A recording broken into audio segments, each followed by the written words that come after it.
Hey everybody, welcome back to Friday Night Live with your host. I'm Bill, and that's I'm Jackson. Jackson.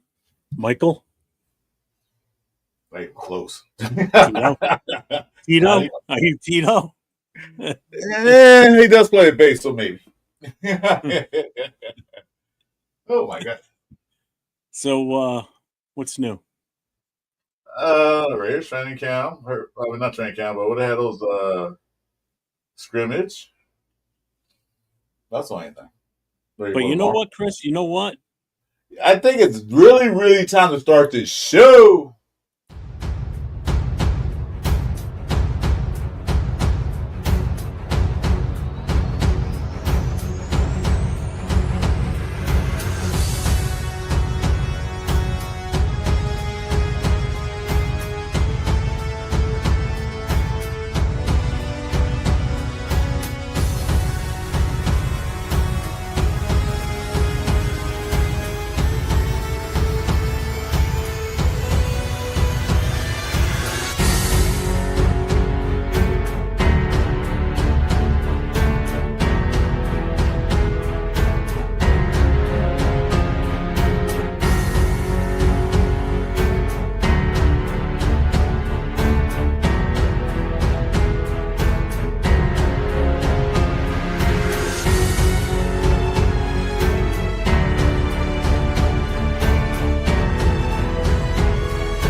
Good evening, Raider Nation. How we doing tonight? Chris, TGIF. what's new, brother? How you doing? Well, my boy Troy God said TGIF, but every day is TGIF for me because I don't work. So. Same for me. What a coincidence. I have the same situation you have. It's like I don't. It's like I don't want to work. Is that they told me now you can't work? I'm like, oh,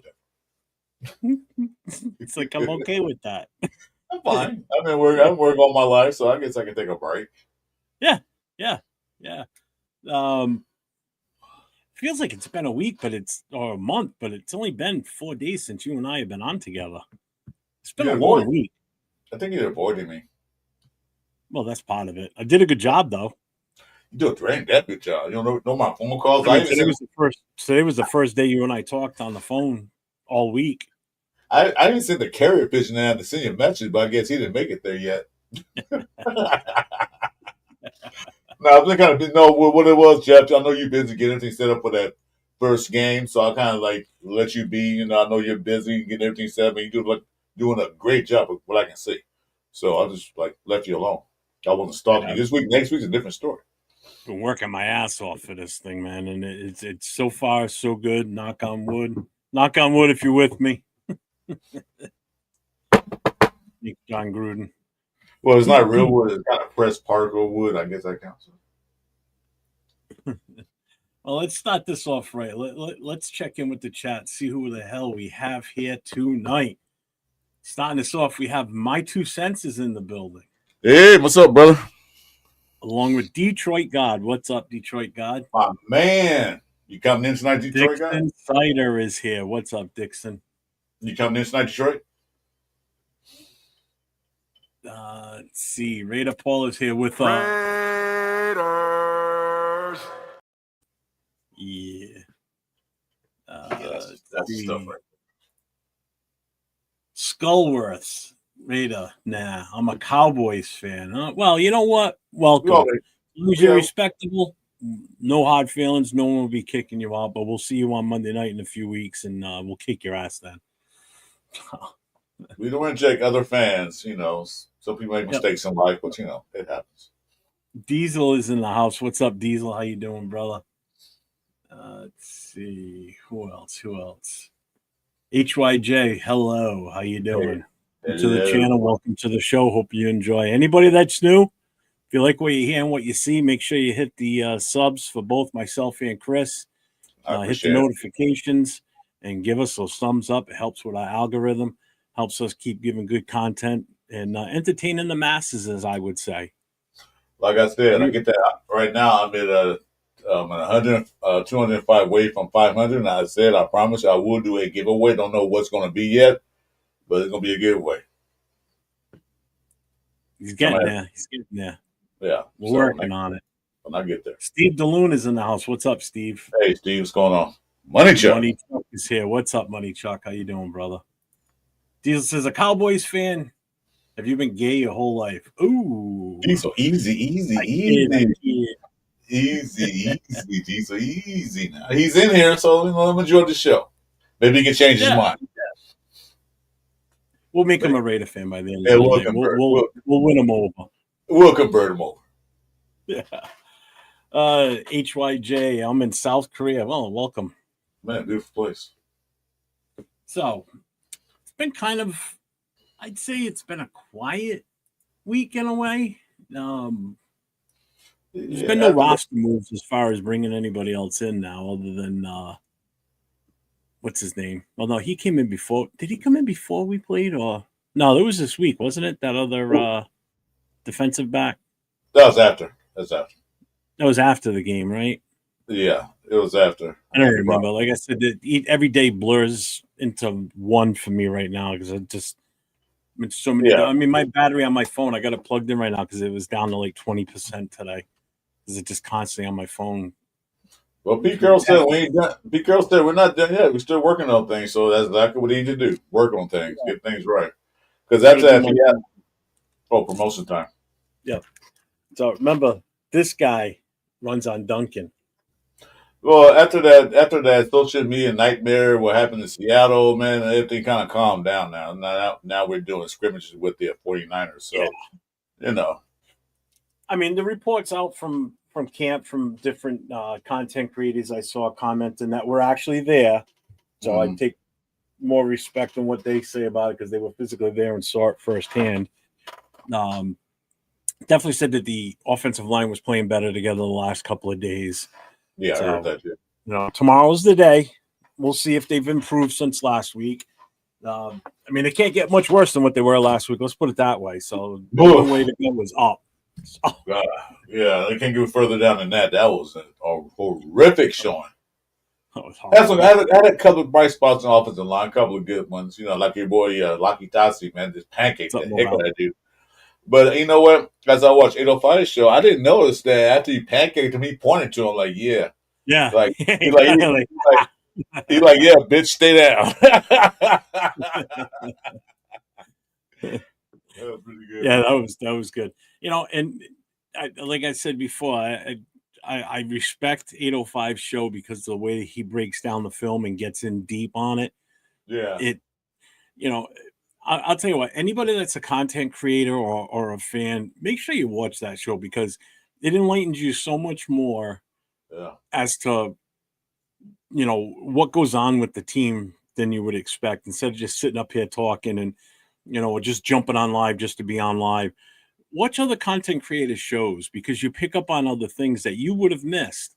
And I pick up on stuff on his show all the time. I feel like I got more football smarts this past season watching his stuff. Seriously. He don't show highlights. He show individual play. Like he'll show like that one player that nobody thinks about. Not just look at Genty run for 60 yards. Yeah. But he will show that guy had the key block in that run. You know what I'm saying? Yeah. He pinpoints it. That's why I love his show. Yeah, HYJ, we're in the United States. So let me ask the chat here and see what they're, and I'll ask you the same question, Chris, because you and I haven't talked since Monday on a show. What is it the chat is expecting to see in this week? Like, what do you want to see us improve on this weekend on Saturday against the 49ers? And Chris, the same question to you. What's the one thing you want to see us do better at this week? Can I name two things? Sure. You name as All many right. as you want. First thing, tackling, and then blocking at the point of attack. Which Okay. I mean that if Jensen's going through the A gap, block there. Don't block field. On the screenplay, block the guys, block the linebackers. That one screenplay, they blew it up so quick. But mainly tackling. That's why it's called tackle football. We ain't got the flag football yet, so tackling. Oh, it's coming. It's going to slowly turn into flag football. The way to make these rules seem like it. Yeah. So, I mean, I'm right on board with you on that one. The tackling, was kind of lackluster last year, and obviously the blocking on the O line. Last So game. Diesel says O line for sure. Yeah. My 2 cents is actually commenting on what I said before. Is the diversity of views and thoughts is what evolves one's knowledge. Yep, exactly. That's exactly how I take it when I watch his show. I learn something every week. Good point. Detroit guy says, I want to see the secondary have a better improvement. I'm not worried about the offense. I think the secondary did a decent job for being. I didn't think they did that bad. Yeah, there wasn't no long passes out there. It was just the run game they couldn't stop because they couldn't tackle. Yeah. Raiders USC, what's up, man? Welcome to the show. Hey, tackling just come together. Yeah, tackling was pathetic last week. That was horrible. Detroit guy says, I'm not worried about the defensive line getting pressure. I'm worried about the secondary. We got to get that secondary together. It's a work in progress because they got new guys. Only veterans. The only person I was on last year was Paul Mall and who else? DeGan Richardson, but he didn't play that much. So later, my 2 cents, man. We'll probably still be on by the time you get back later on. But thanks for popping in at the start. We appreciate you. You know that. As far as what Detroit guy was saying, I think what really worried him about the defense last week was just the lackluster effort the front line gave. And everybody kept saying like, well, they're not giving it their all, blah, blah, blah.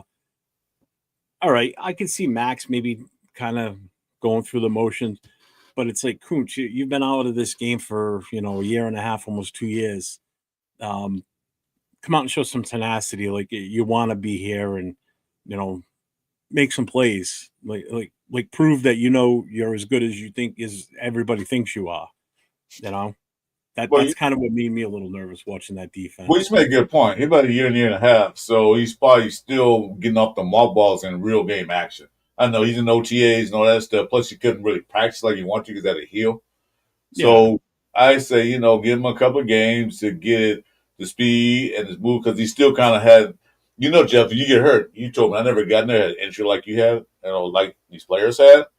But it said, you tear ACL, you still kind of back in your mind, still thinking about it, So he's probably still thinking about that injury he had and not going full out. Because happened last season, he didn't get a chance to play in the preseason. He was done in OTAs. So he's like, I'm going to take it easy so I can play this year. So maybe that's not an excuse, but maybe that's a thought process he's having in the back of his mind. Oh yeah, I mean it's 24 years since I've had my the last ACL surgery, and I still, when it snows out, I still get nervous as hell. Mm-hmm. That it's because that's the first place. That's how I did it. I did it slipping on ice at a fire. I didn't do it on playing football. I ended up playing football with no ACL because I didn't know it was gone. So it's like I still to this day, if it snows out, I walk so timidly on the snow because you don't know if there's ice underneath that. I go down, I'm gonna be fucked up again. So Super Omnicron, what's up, brother? Welcome to the show tonight. That's tackling usually means the unit plays together unless outside leverage and outside contain, funneling it to the linebackers, safeties taking bad angles also hurt. That's the ends and the cornerback responsibility was a run play. They have to go in and secure that edge. The D-backs, I mean. Secondary needs to force more turnovers. Yeah. I mean, we got one. I'll take the one. Yeah, see, I agree with Money Chuck. The O-line is my biggest concern. I don't see enough people movement and saw missed blocks. I saw missed blocks. It was just, it's almost like they all just showed up for the first time and the coaches said, all right, you get out there and play. It just, right? It looked like a jumbled mess out there. It just looked so uncoordinated. Hey, you're a big guy. You play football before? No, we got to start playing. Okay, don't know nothing. Well, even Lucky Toski did okay. No, he still got a lot of work to do. He still got a lot of development to do. Of course, that's his first ever football game, not pro, ever, and he still looked pretty good. You know, it's sort of like anybody see the movie Bambi? I'm sure everybody's seen Bambi. You know when Bambi gets on the ice or a deer gets on the ice and they lose their feet and their legs go out everywhere and they just look so uncoordinated. That's kind of what it looked like to me Thursday night last week. Like they're just out there going, yeah, boom, down they go. You know, like they were running on a bad treadmill. Of all movies you can pick, you pick that movie as an analogy. Oh my god! I didn't even watch that. I'm gonna go inside. I'm gonna go inside and watch Bambi tonight. Thanks to you, man. Appreciate it. That was in the back of my head now, Bambi. I'm sorry. Yeah, thanks, Super Omnicron. Yeah, I love doing shows with this guy. Him and I have a great rapport on the screen, and we just bounce shit off of each other all the time. So this is probably one of my more funnest shows that I do. This one and even Saturday night is fun because it's this one here. There's really no structure to it. We just get on and we just talk about whatever. Yeah. The Saturday night show and all the other shows I do and the ones I do with Chris, it's a little bit more structure to them. This is like the most relaxing type show is this Friday night show. I love the Friday night pull up because people pull up. We can talk about anything. Yeah. Remember one time after the draft, we talked about your accent in New England. How do you say this? And it's like, huh? Nate's gonna find out firsthand in a few weeks. 3 weeks from tonight, I'll be hanging up in Boston. I won't be doing this show in 3 weeks. You shouldn't have told Nate there's no quahog. He said, hey, I'm taking a quahog. Detroit guy said, yeah, but we were playing the offensive linemen that are not going to normally play. True. I'm not really worried about the offensive line when they put the starters out. Yeah, but you got to remember, Detroit guy, at the very beginning of the game, all the starters played. The 5 guys that they slated are our 5 best offensive linemen, the 2 tackles, the 2 guards, and the center. Those 5 that started the game are the 5 that's probably going to be the guys comes week 1. You know, so that's what bothers me. Look who's in the building. Chris, look who's here. Hey, Trippy. Hey, what are you doing, man? Trippy Soul's here, a.k.a. Timu Kittle. Our Steeler representative. What's up, Trippy? Long time no see, brother. Yeah. The California kid that's a Pittsburgh Steeler fan. You like sunshine. Yeah. Ooh. Hey, welcome, man. Long time no see, brother. Yeah, really, man. I'm glad you're here tonight. Yeah. You know who's missing? We haven't seen Randy N in a couple of weeks. He popped in once, like, I don't know, 3 weeks ago, 2 weeks ago, and we haven't seen him since. He's working on his dictionary to find 2 names for us because they always come in with names like Abba Costello or what's that? Lethal Weapon guys. Those come in and pop in. So he's probably looking for names. See, if you guys, we did it Monday, right? We pulled up the press conference from Pete Carroll after. Yeah, that was the one we did. We did it Monday. We pulled up we pulled up the press conference after practice on Sunday, and Pete Carroll came out and talked about, about the team and everything. And somebody asked him about the starting 5, like when are you going to figure out solidify the starting 5? He's like, well, it's a work in progress. When we figure it out, we'll figure it out. We may figure it out before the season starts. We may not. We may go into the season still not knowing. And I sat here when I watched it for the first time live. I'm like, what? I'm like, I don't like that answer. That's not a good answer. You look pissed off. Like, you all right? I'm like, that's the head coach saying this. I'm like, I could see if it was somebody in the stands that said that shit. But, I mean, we're talking about an established head coach in this league. And I'm like, that's not like him to say that. And then you made the comment, well, he doesn't want to spill the beans. I'm like, what's there to spill the beans on? It's not an offensive line. But It's not like we've got this secret Bo Jackson style weapon that nobody knows about. That we're not letting somebody practice out in the open so they don't see him. We're talking about 5 fat guys playing the line. One snaps the ball, the other's block. I don't get why they. I don't know. It just makes no sense. Yeah, well, I'm sure they already know what they're gonna do, so I don't know worry about it. Pete, I trust. Yeah, but if he's running satire plays and vanilla offense, don't you think they would look decent out there if they're running like real basic shit? I mean, this is stuff that they probably learned when they were kids. They couldn't convert that stuff. Come on. I'm gonna reiterate what I said before. I talked about on your show, and I talked about our show. And I talked on Red Nation show that I looked at Pete Carroll's record in the preseason. You think that he wins a lot of games in the regular season? He went to Super Bowl twice, won a couple of divisions. And you think his preseason record be better? His preseason record is now 11-11-1. Yeah, I don't take stock in preseason wins. Yeah, that's what I'm saying though. But people are like, "Oh, we'll win preseason." Well, who cares? We don't win. I want to see improvement. So tomorrow we'll see. Hopefully, see improvement. We better.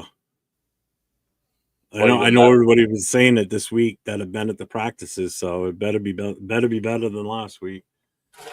And if they please let the vanilla turn into a turnover-inducing tackle for lost run blocking banana split Patriots. If they don't, you gonna change your team to the Patriots or what? We better. I'm gonna be at that damn game. I don't want to see us get fucking smoked because I'm gonna be like, God damn it! Thank God I got my tickets for free, or I'd fucking lose my shit if I spent money for that game. Now, even though they're staying basic, I want to see them execute those basic plays. Yeah, definitely. Yeah, exactly. Execution. That's what he got. That one was the execution. Execution. Yeah. Catch the damn ball, run the right plays, block, tackle. Football's very simple. You look at it like that. Block, tackle, catch the ball, run the ball. But I know there's more nuance in that, but still, it's basic stuff you've been playing since you're 9 years old, except for Lucky Tassi. Yeah. So Trippy said, good to see you guys, man. Had a lot of wild shit going on but I'm hoping it calms down here soon. Hey, we're every Friday night, Chris and I are here. Every Saturday night, we have our show with our guy, Jason Downs. And then we're on Monday morning quarterback. And Trippy, if you're not busy right now, you're welcome to come in, dude. We're going to open up in a little while. What's up, Jay? Right now. So just wait a few minutes. If you want to come in, be nice to see you. Come on in. So, hey, Jay. Has agreed. I want to see a close game, execute consistently.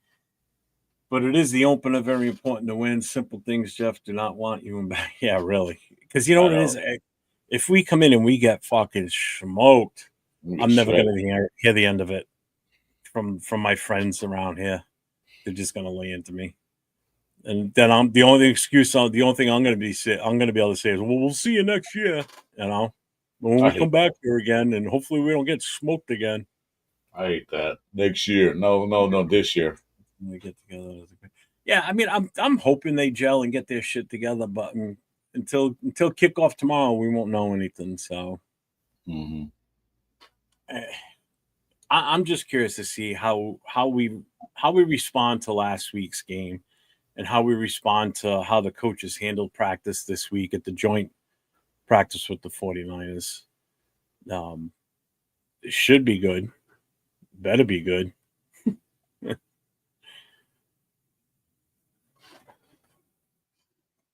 I actually want to see more of Cam Miller too. I really do. Even if they don't, it'd be nice if Cam Miller could play in the second quarter, and then have AOC finish the whole game off. Or let Cam play part of the second, part of the third. Like come out, and start after the halftime. That's all I want to see, because everybody's on the Cam Miller boat right now. I understand, so he performed good with 9 minutes to go in the game. I want to see him play against the seconds, not necessarily the first, but the second guys. Let's see how you do against a better defense. Than the thirds and the fourth guys that probably won't make the squad. Let's see how you do that.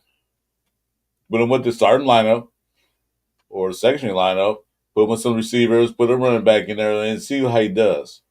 Because he had connection with a homeboy. What's his name? Jackson. He had a great connection with him. But let's see him do with other receivers. See how he do. Yeah, exactly. Let's see. Some people saying Bo Nick's going to look worse than Cam Miller this year. It'd be nice. It'd be great. I'm watching this game right now between Atlanta and the Titans, and Atlanta just scored. Yeah. Yep, they just tied it up 20-20, 34 seconds. Third I'm watching it too. I didn't get a chance to see Cam Miller, so I don't know what he looked like. Not Cam Miller, Ward. I didn't get a chance to see him. Didn't look that bad. I mean, it wasn't great, but yeah, Cam Miller can cook. That guy has wheels. Gets the ball out fast. Thought, please let loose a bomb. Yeah, get loose. Yeah, get loose on a bomb. Again, I mean, he played against lesser talent at the end of the game when he got in. So that's why I've been saying it all week on different shows that he's got to get in there against better talent, guys. What's up, Ardell? What's going on, brother? What's up, Ardell? Rock's here. What's up, Rock? Let's see. What did Ernest say? We have a better chance of seeing the second coming of Jesus before Raiders Super Bowl. You know, the sad part is he's probably not wrong. Yeah, I'll say that's probably a true statement. You should pen that and keep it because it's probably true. I don't have many years left. I mean, keep saying it all the time too. It's like I've waited. It's been 40-something years since the last Super Bowl I saw. If I wait another 40, I'm going to be 95. Not happening. No, I'll be 95. That's a super miracle. Yeah, I'll be 101. Not impossible, but I don't think so. Yeah, but not the lifestyle I led. I ain't making it that far. I've already had a heart attack once, so my numbers are my days are counted already. AOC needs to bounce back as well. Yeah, he does. He does. He did better in the second half. Probably not. He did better in the second half than he did the first half, but I don't know. Yeah. He looked kind of lost out there when he got on the field. Like, you know what you're doing? I'm playing football here, dude. Rock says half of Bo Nix's games last year were versus QBs that are no longer starters or no longer in the league, plus the sophomore slump. I hope so. Well, it wasn't Bo Nix that won the games. That damn defense that won a lot of games. Well, I was just gonna say it's not Bo Nix that scares me on or bothers me on Denver. It's the defense is so damn good. Yeah, and they only got better during the offseason too. They looked pretty good the other day too. Like damn. Yeah. Ward was 2 for 7, 42 yards, high on a lot of. Yeah, I did see some of the when just before we got on, they were replaying some of his passes, and they were a little off. They were high or just outside of reach of the receivers. He did throw some nice ones, though. He did have some nice ones. Guess who's in the building? Who? Oh, you know Rorschach. Yeah. What's up, Rorschach? What's up, Rorschach? The old men, Jeff and Chris, the dynamic duo, like Walter Matthau and Jack Lemmon. See? Why everybody's always compares to two guys in sitcoms? That's funny. Or movies. That's funny. That's nice, Rorschach. So, yeah, he's at Super Omnicron's asking the question I asked at the start, too. So, thanks for pushing that on. I appreciate that, Omnicron. What improvement do you guys want to see versus the Niners? Any player in particular you want to see dominate? Ardell says offensive and defensive line play. Right. Well, I want to see Kuntz. You want to say you said one player? I want to see Kuntz kind of like get his groove back and step it up. That's all I'm saying. Fucking Ardell. Crockett and Tubbs. The old Miami place. Okay. I guess I'm Crockett and you're Tubbs, right? Sure. Well, Tubbs was the cool one out of the two, to be honest with you. He was the more laid back. Yeah, Crockett always got You're a little high strung, so yeah, that probably would make sense.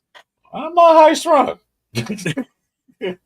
High strung? What? I'm not high strung.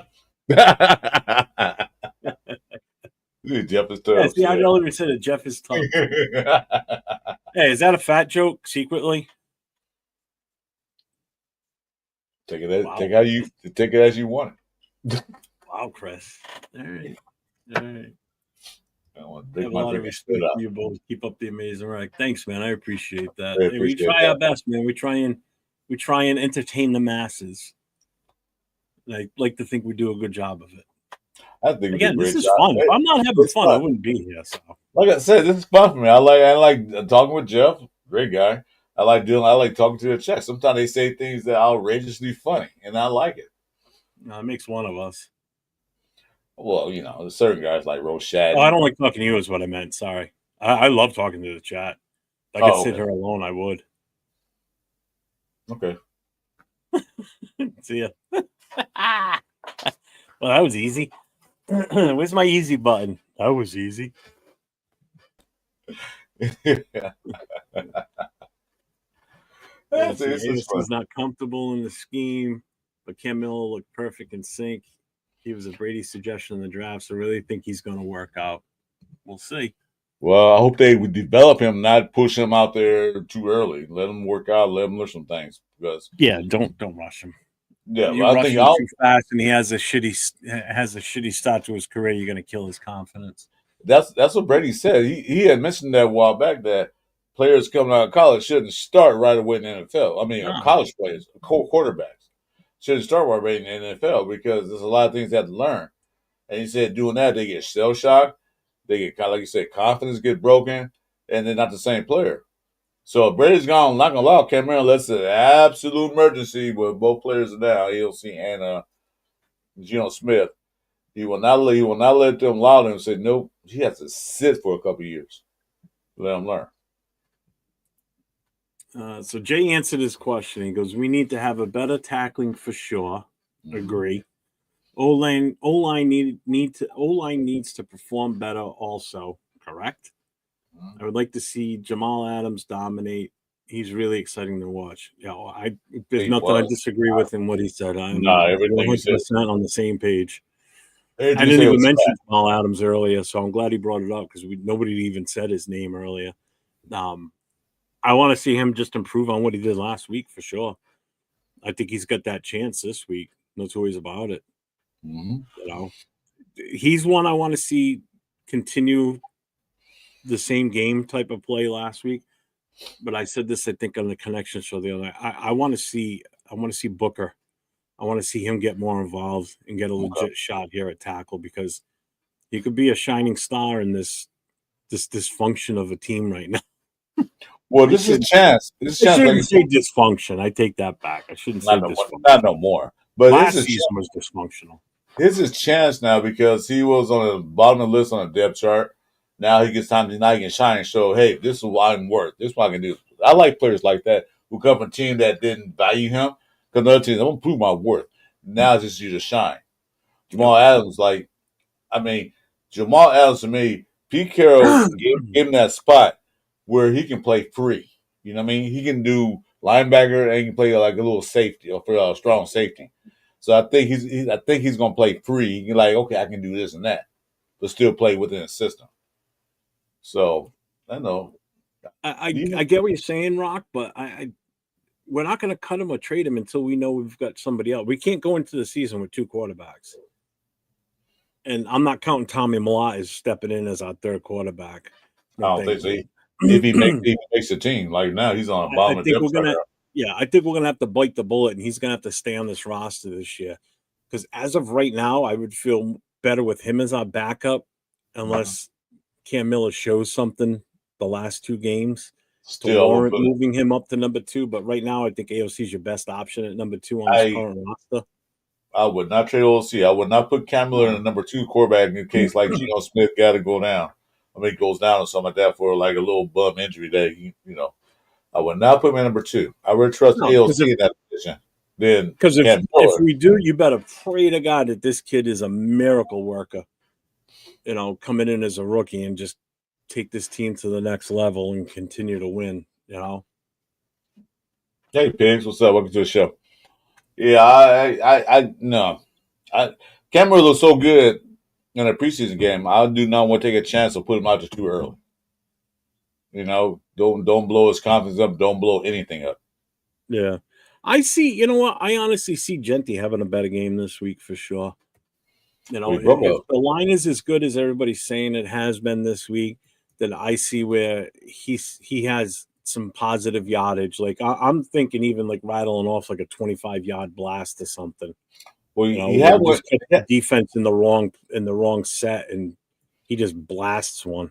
Which would be great because that's that spark this team needs. He had a 30-yard run. He had a 30-yard run in scrimmage today, but then, of course, I watched the 49er thing. They said, well, they wasn't tackling. They didn't want to tackle hard. They want to save themselves. Like, okay, whatever. But he did break a couple of good runs. But we'll see. They said the block was better. They didn't make no holes. So, what's so funny? Rorschach's comment. You didn't catch my show last night with Nate, right?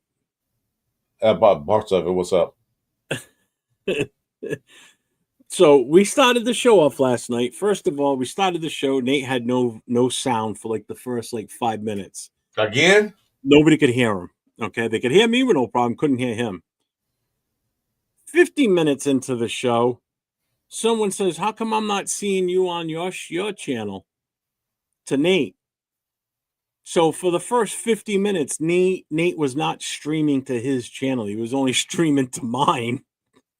So for the first 50 minutes, he wasn't streaming shit on his own channel. I can't see that on my end because he's got all the controls for the OBS system on his end. So I can't see if he's live or not without physically going to his channel. And I usually do it every time we go on. And for some reason last night, I just didn't. So I never saw it. But somebody mentioned it to him saying, "How come I'm not seeing you?" So he never hit the go live. And then in the middle of our show after that, he lost power. So the show stopped. But then he started it back up again. And I didn't know he had started it back up. And I just killed a bug on my desk. And I took a close-up of it. And I'm holding it up to the phone. He goes, "We're live, right?" I said, "No, you never said we were live." So now I'm holding up my phone to the screen thinking it's just him and I in the studio talking. And I'm talking away, nothing football related. And everybody else is listening to this, and I'm like, "Oh, all right, thanks for telling me we were back live again." Oh, it was a complete disaster last night. And they talk about me and you, man, old guys know technology, and they say, they're a 27-year-old kid. Okay, they don't know technology. Oh my goodness! What's up, pigs? And then then it was in Bakersfield. His microphone didn't work and recorded everybody. And then he told you about that football game. He met AOC and all that stuff. The mic wouldn't work. And like, what? Yeah. Did you mention the Bakersfield thing too? Yeah. He was in Bakersfield. He had interviews with everybody. I didn't have an interview with him, and the mic didn't work. I'm in all the interviews is a video of just like this. And he played music over it because you couldn't hear anybody talk because he wasn't recording the sound.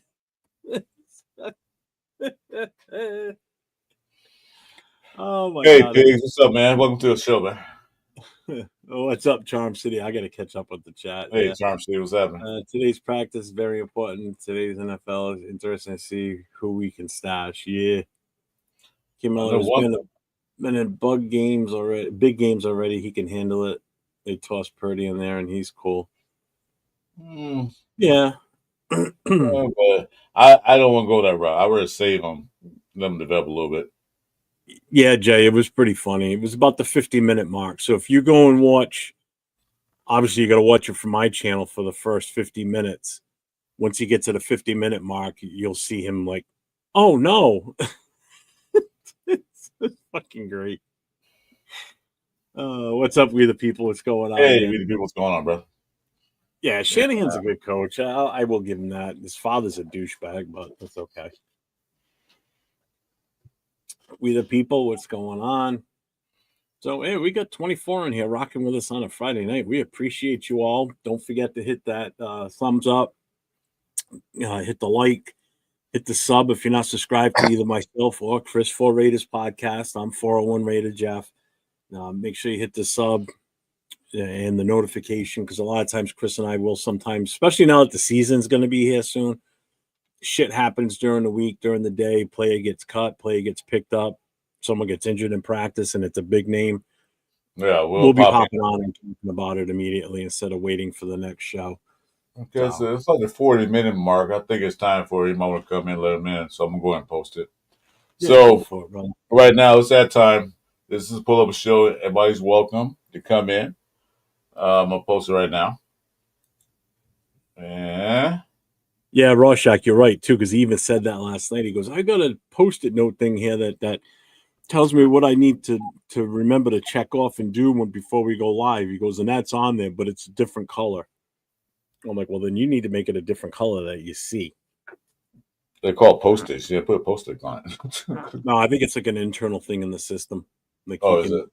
Yeah. But you got the OB. You have the OB system. You said, huh? Yeah, he uses that OBS stuff. I told him, I said, I can't tell if you're live or not from the OBS. Now, if we were in StreamYard, I'd be able to see if your show was linked. So if like right now I realize your show wasn't linked, I wouldn't even have to say anything. It's just a matter of me just adding it and nobody would even know unless they were looking for it on your channel. But see, Rock, got thrown in there week 13. So he had 12 other weeks of practice and learning the system and getting continuity with the players. That's different. We're talking about the kid's only been here since May after the draft or since April. And he's only had like 2 weeks of legit real practices. That's a big difference from Purdy at week 13. Yeah, sitting there probably running with the ones and twos and stuff. Yeah. He's giving his Riverside Angels of Riverside Angels celebrating demise. What's up, Daniel Tower? Bring back Howie Long. Yeah, man. Looks like he still play. I was gonna say it fucking looks like he could still probably fucking play too, right? I pinned that message to the top of my chat. I do mine? So before we get too far in here, so I just want to bring this up because I know some people sell their T-shirts and everything, and I don't have 401 Raider shirts, but I will be getting them eventually. But anybody that's in here that is part of the Black Hole, as you know, that I took over the chapter in New England as the president of that chapter, and I got the honor of having the first game of the season for the Raiders being here in New England. So I've been in the midst of planning a pregame party the night before, the tailgate. I've had a lot of help from other chapters. I've had a lot of help from Mike from Raiders Against the World. He's doing a lot of the promotions along with us. But I just got these in yesterday, actually. They're the actual chapter patches for the New England chapter. So these are for sale. If anybody collects patches or wants patches, I do have them. The patches are going to be $10 a piece. The money from this does not go in my pocket. This goes directly into the fund for the chapter for us, so we can do other fundraisers and such with the chapter going forward. It goes in a Duncan piggy bank. No, it does not. So we have that. Like I said, those are $10 a piece. If anybody's interested, that's the Venmo for the chapter. My wife is the secretary treasurer, so she's collecting all the funds for that. So it's at Dawn-LaFontaine-2 if anybody's interested. Again, the patches are $10 a piece. And we have, I'm going to bring these up on the screen here real quick. We are also selling raffle tickets for that weekend. There's 2 different items that we're raffling off. I'm going to bring up the group picture. You'll see it. So it's one of those shields, the Raider shields, that's all made out of wood. And then the Black Hole shield in the back. That shield in the back and the Raider one's about 12 inches in diameter. So we're selling those 5 tickets for $20. Whether it be the shield logo or the Black Hole one. So if anybody's interested, same thing with the Venmo. It's that one there. So I've got to start doing some promos for this stuff coming up. get this stuff out there.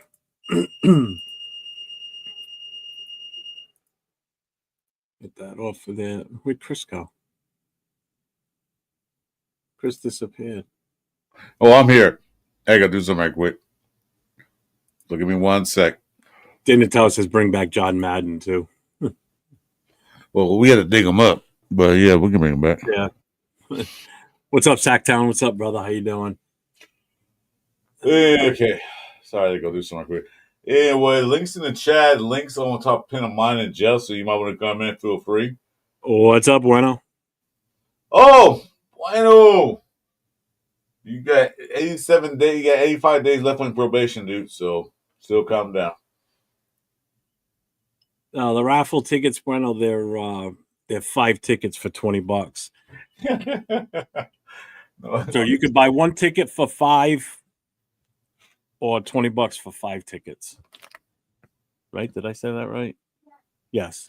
Yeah, I got it confirmed. Yeah, it's $5 for 1 ticket and 3 for $20. Yeah, that's right. So, like I said, they're all wood. The Raider Shield one is not painted. Like just the black part is painted. Everything else is actually it's natural wood color, and I kept it that way because I like the look of how it was. And if you ever want to buy one, I know the guy that makes them, so I can give you that info too.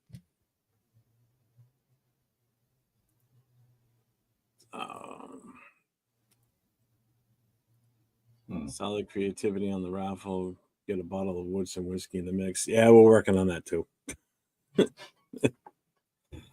I already got for the tailgate. I got 20, not 20.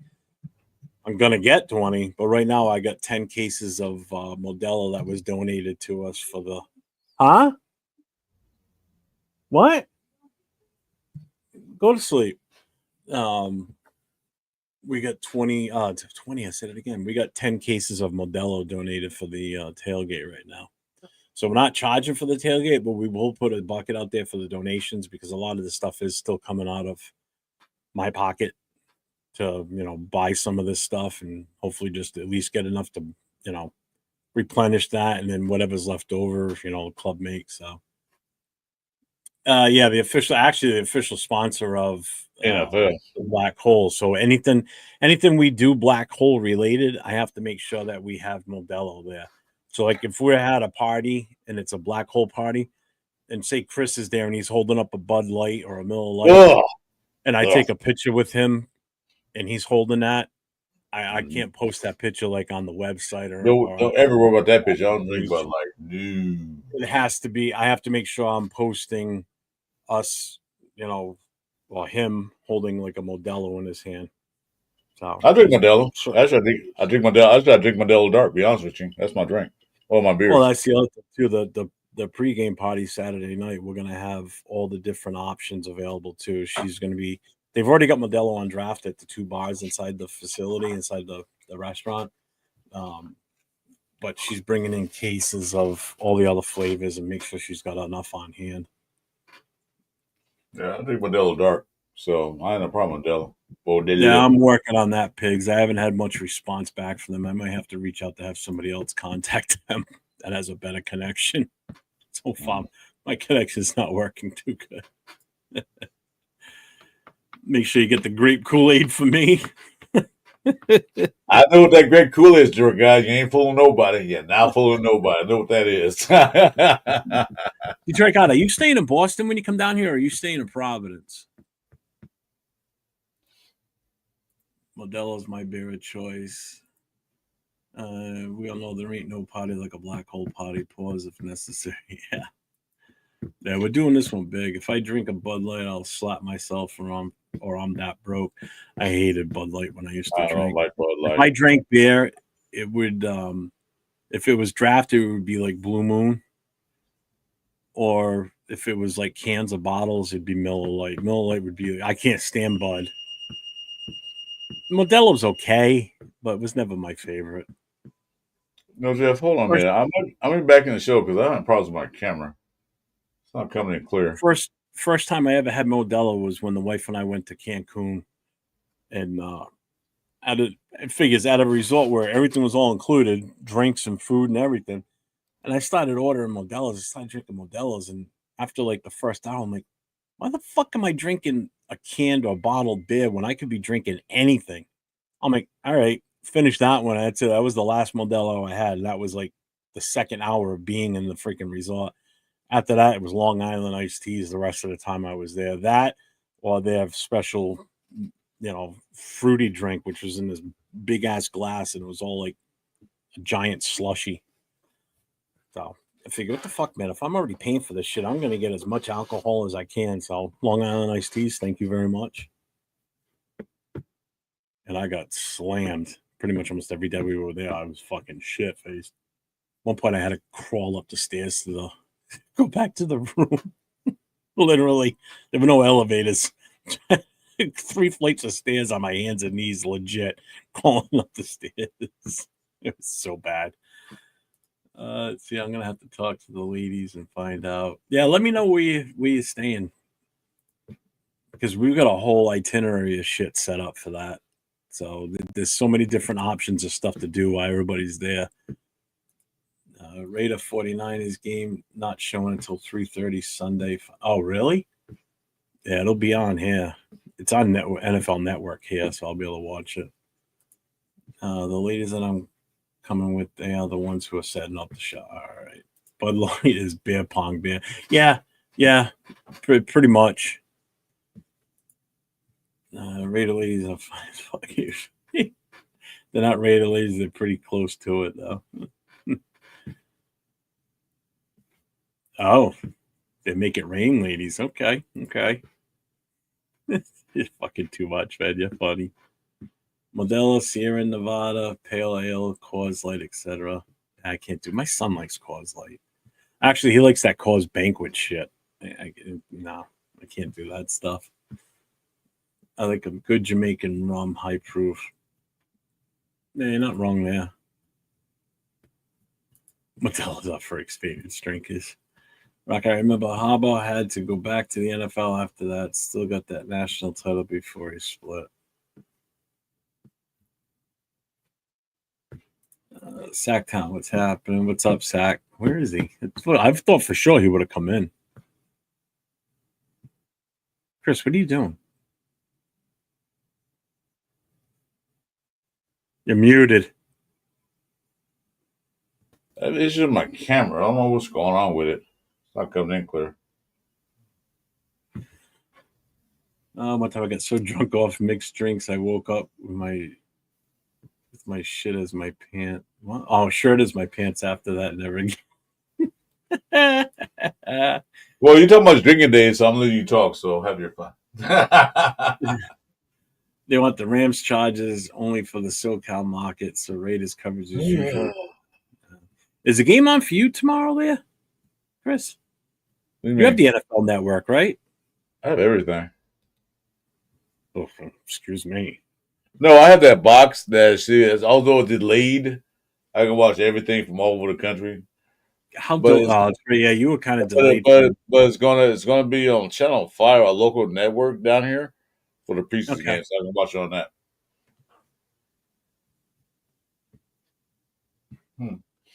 All right, I don't know what's going on. Anyway, my I get another camera because this camera's kind of like. How old is that? It's probably the beginning, like not too old. It says 4K, but it don't seem like it's doing 4K.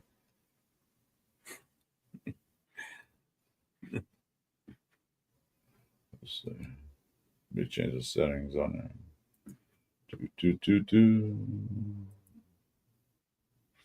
What's going on in this game?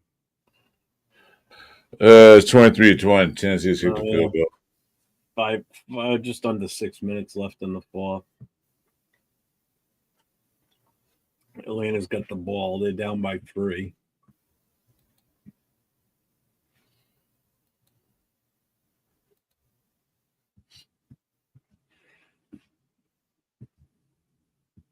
Last time I drank some alcohol, I woke up in Debo's pigeon coops.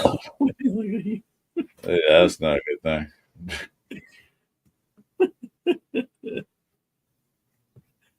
Oh, God. I guess nobody wants to come in tonight, huh? Damn. All right. See how it is. All right. Where's my? No, it is okay. I am live. I was like, why is it showing that I'm not live? But I am.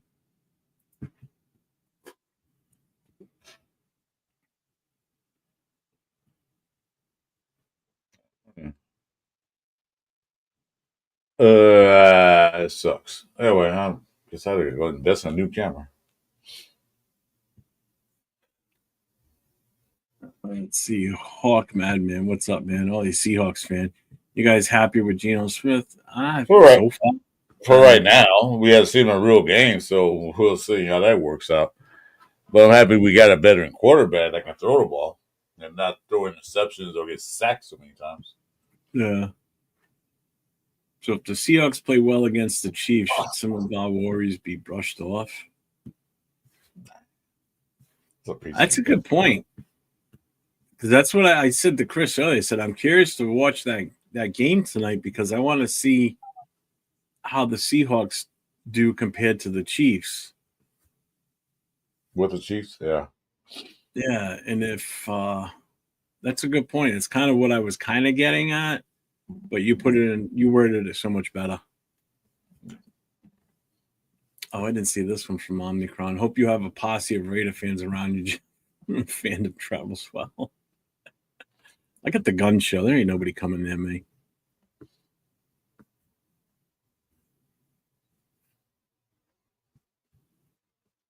Mike would come on, but he's got another commitment. Fine. I get it. Yeah, that's cool, man. No, you're good. Yeah, it didn't help that the Chargers Rams play Saturday night. Let's see. So Hawkman says, Hawk Madman. The red zone was torture for us last year. I really hope he does better. Back with Pete. So, oh my God. I'm pulling for the Raiders this year. Well, I mean, we were supposed to have the better offensive line than what he had last year, but you wouldn't know it based on last Thursday night. So I said we'll see tomorrow. See how improved the line is compared to last week.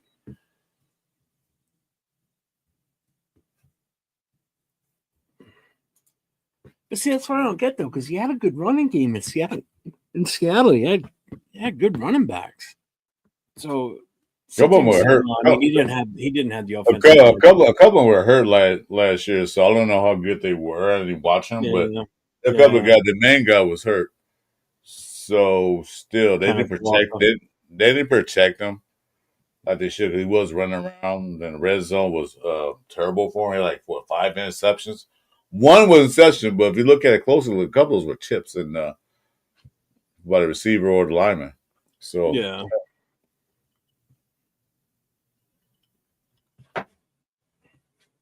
It's quiet tonight. Very quiet. Where is everybody? Everybody ghosted us. Nobody wants to come and play on the chat. Get on camera. No, I thought Troy Guy would come in, but he's not coming in. Got the link. Oh my Lord! Oh, I know who I didn't send it to. Shit! I just thought of it now. Fuck. Let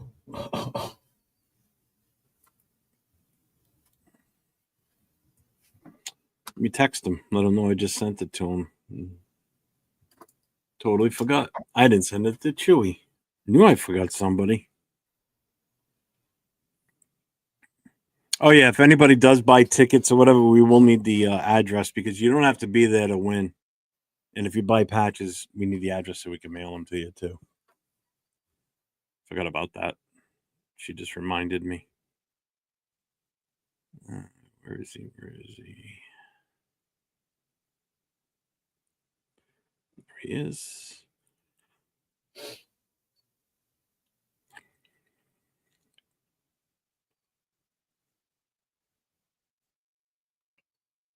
Discord. All right. Sent that. We're good there.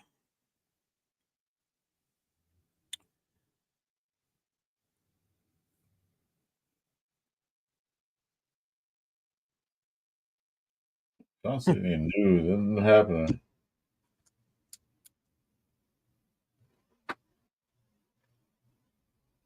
So that takes care of that. Send that to him. Sorry, we're writing 2 shows. I'm going to come in. Okay, cool. Gonna go buy beer for tomorrow too. 11 days till final 53-man roster cuts. Yep. Yep. That's an interesting topic we're going to talk about probably next week because who you think we cut? Who's they going to make it? Because they got to cut it down. It'd be interesting to see who's on and that's why Pete Carroll's out there in pieces and playing all these players to see what they got. If they can't cut it, then he's going to let them go. Shit.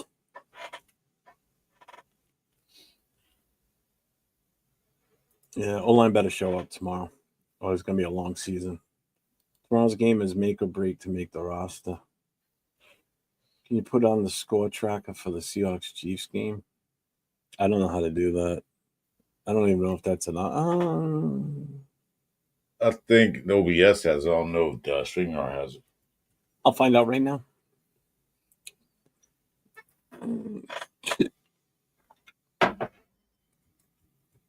All right, Brano, you're off. Huh? I like messing with Blaine. That's my boy. I'll tell you he's on probation, but he's fine. I don't care. No matter what channel you watch, make sure you tell your friends about us. What's up, Captain Fruit Show? Chris, what am I drinking? Ha! What do you like to know?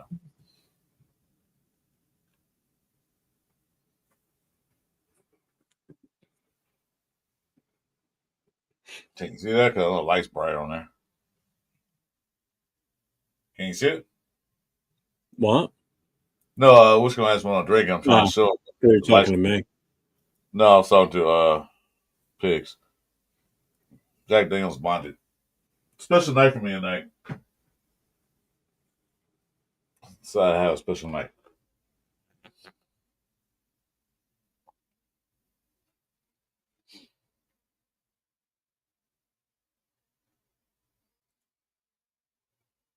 You can find out how to do it. So nobody wants to come I'm reading through it right now. You're gonna have to handle the chat in case anybody says anything because I'm reading up on it. Yeah.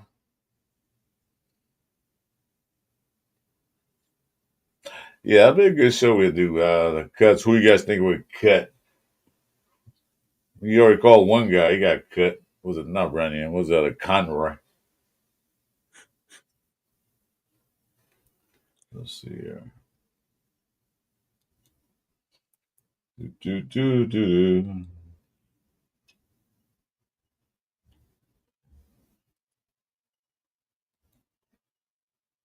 Raffle, if you want to come in, links in the chat. Oh, I said that already, but yeah, it's in there.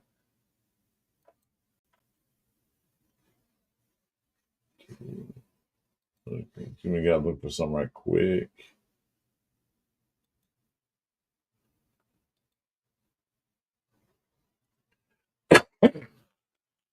AOC cut. They're not gonna cut AOC. If they did, they'll trade him away, but I don't think they're gonna do that either. Because right now, as it stands, he's a valuable part of the team because he's the either 1, 2, or 3, probably 2. Like Jeff said, we can't go in season with just 2 quarterbacks, especially a rookie quarterback. We can't go in season like that because that would not cut it well. I don't know, some people might like AOC being cut, but I can't see that. And there's no quarterbacks out there in the market that's worth getting to replace AOC. Because there'll probably be some quarterbacks that will get cut from the camps, but they're still rookies. So why get rid of a veteran who's on a rookie contract for the rookie, another rookie? So I mean, we had Geno and a rookie. Don't make sense to me. Make it make sense. So LC getting cut? No, not even close. Trade it, but the question is, who are they going to trade for him? What quarterback they going to get? Now, here's the thing. I'm going to ask you guys in chat. If Dallas wanted AOC and they want to trade Michael Parsons, would you take it? I know it's hypothetical, but I'm asking a question. Would you take Michael Parsons for AOC? I'm gonna tell you yes. Definitively yes. I'll take Michael Parsons.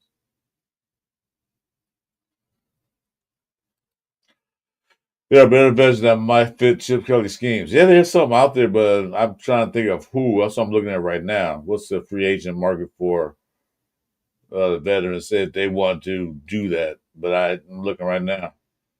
It was Nate, Mr. Technician guy. No brainer. Exactly. Yeah, it's no brainer. I would take him anyway. What's up, Nate? What's up, It says, Excel? it says Blanda available. I don't think he is. Oh, Jack Ken is in the house. What's Hey. up, Jack? Yeah, Jack. What's up, man?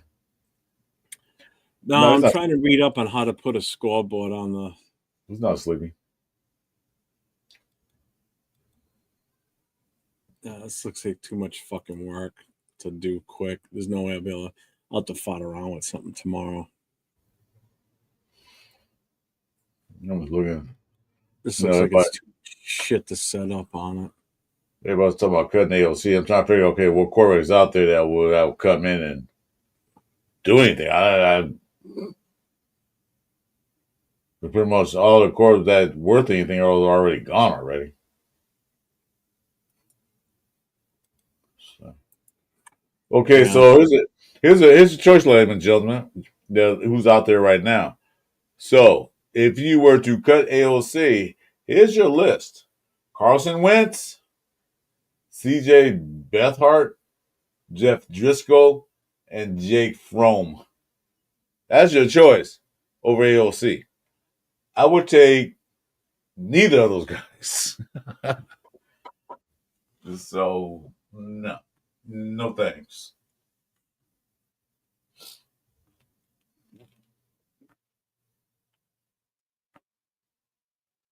Yeah, fuck this. This is way too much work.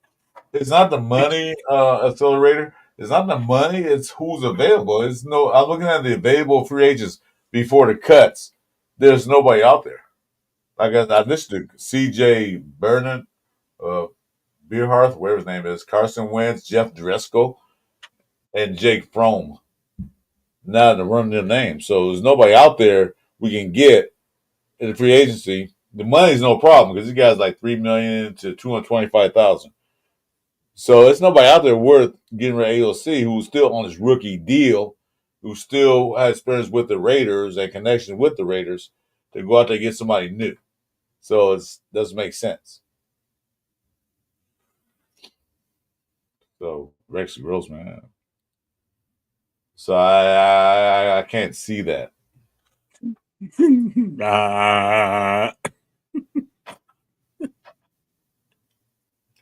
Making fun of my stutter? No. There absolutely you are. Not. Yes, you are. You always make fun of me. That's what drove me to drink. Yeah, well, just don't forget to stream from your own channel like you did last night. Hey, can you hear me? Is my mic working? Yeah, make sure your mic's on too.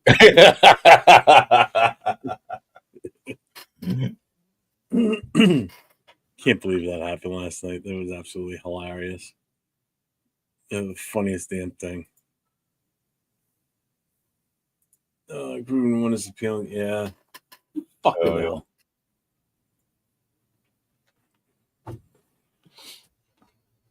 Wonder what's going to happen. Who's going to want to bring him in if he even wants to coach? Who knows?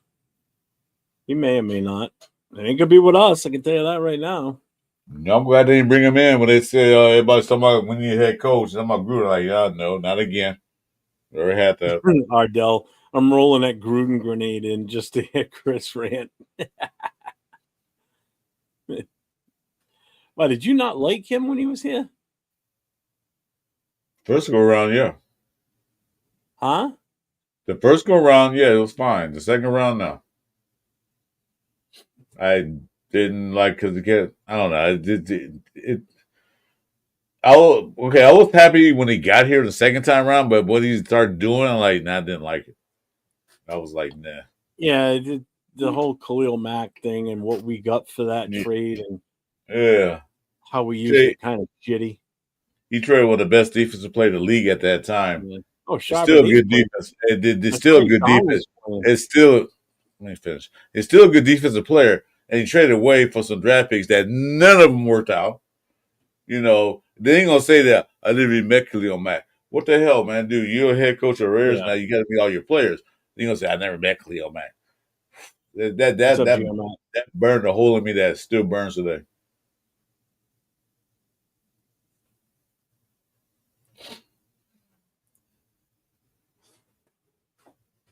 Jack, why does he owe you beer?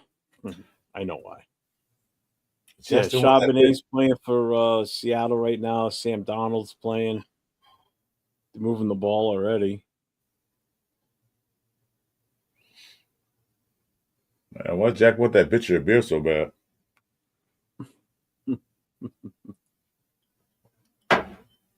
He's gonna buy you. With Jack Kennedy, one thing I realized that when they probably go back to Bakersfield next year, and you're there, you're gonna buy a pitcher of beer anyway. So why are you worried about that? A pitcher of beer from Daniel. I see the Raiders winning 22 straight Super Bowls in the near future. Is he clairvoyant? Good deal. Good deal. Oh my God! If we win one, I'll be happy. 22 straight. You said me. That's funny. NFL will not. Number to throw out there. The NFL will not allow that shit to happen. They will not allow that. Seattle scored a touchdown already. Oh, that game is on. Oh yeah, it is. Charbonnet. Oh, this game. Oh, I'll see. Yeah, I think it was a pass. Oh no, maybe it wasn't. I'm watching it right now. I'm behind, so. Oh no, that was a handle. That was a 20-yard touchdown run by Charbonnet. Holy shit! Okay, right up the middle. So their running game is pretty. Their running game is pretty good then. Yeah, that was right up the gut. 17-0. I say 20-0. That means they're in the Super Bowl. 20-0. The Raiders will go 17-0 and score 50 points in the Super Bowl. We go 20-0. Yep. So their run game looks pretty good. So the one again, this is their number one. This is their number one offense out there. This is not everybody right now. No, it's the number 2 defense out there. Yeah. Okay. Still, yeah. Yeah, last week it was our number 1 defense versus their number 2 offense. And we didn't do too good. This is their number 1 offense going against possibly KC's either number 1 or 2. I can't tell who's out there. I didn't even look to see who's out there on defense.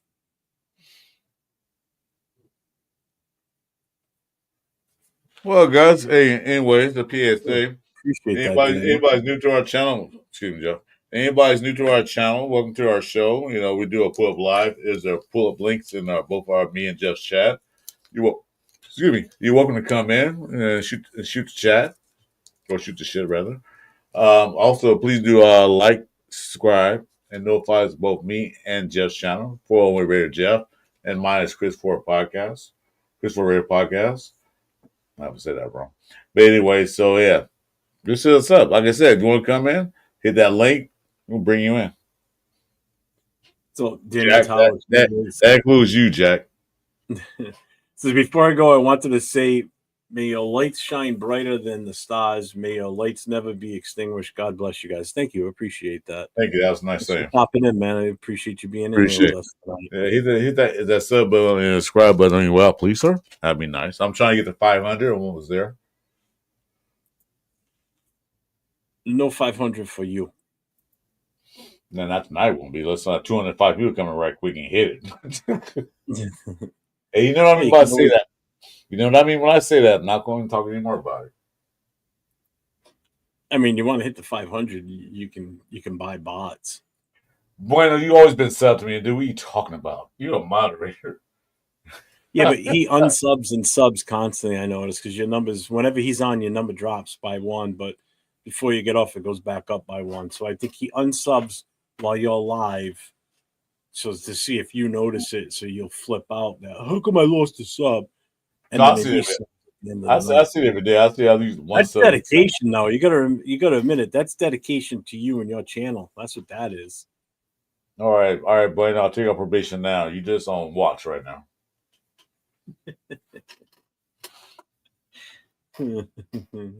Except to Chris. Yeah. Damn, that was a nice throw. He missed it. Yeah. But there's nobody on right now and nobody gonna be on tonight. This is nice. I like it.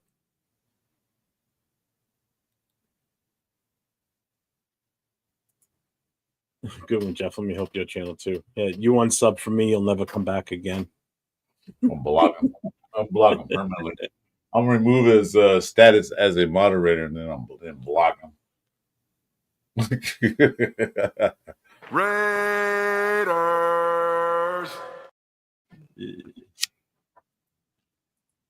Later, Daniel Howard. Thanks for popping in, man.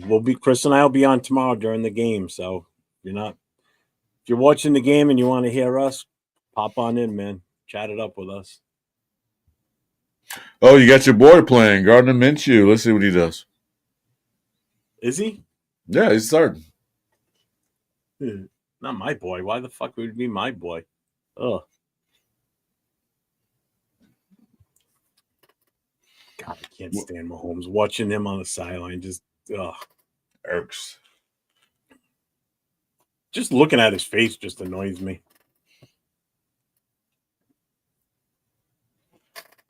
I'll tell you what, I've won this every day this week that I've been on, so it's starting to soft up a little bit. And that's the only reason I'm wearing it.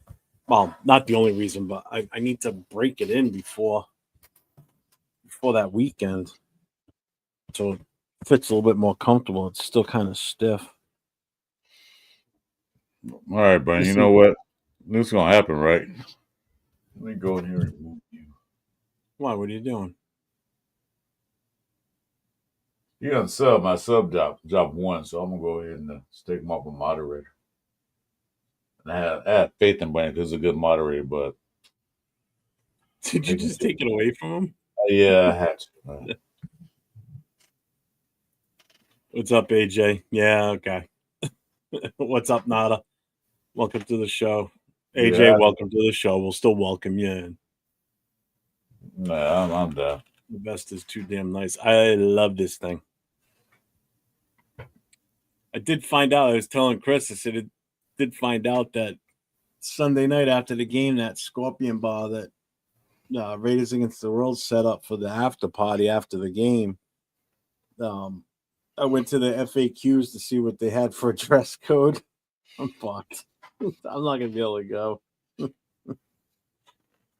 Can't wear shorts. Can't wear jerseys. Can't wear sleeveless shirts. So yeah. So you asked up. You have to wear closed-toe shoes. I don't wear open-toed shoes anyway, so I don't wear sandals, flip-flops, all that other shit. It's always sneakers. So you asked up. Pretty much. So I don't wear pants. I only wear shorts, even during the winter and the snow. I've run my snowblower in the winter with shorts on. I usually only wear sleeveless shirts all year round. I don't wear regular T-shirts, but I would for that day.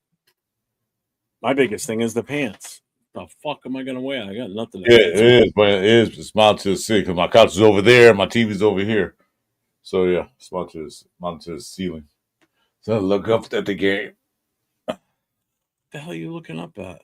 No, when I said my TV mounted to the ceiling, so yeah, it's at the ceiling, yeah. So I look up to watch the game. No, yeah, AJ, I wanted Henderson too. That kid just looks so good. Yeah, me too. Trust me, I said this last week. The Patriots are going to be no joke, man. They turned that goddamn team around during the offseason. First of all, the best thing the move they made, if you're a Pats fan, that you had to be happy about was Jared Mayo getting canned.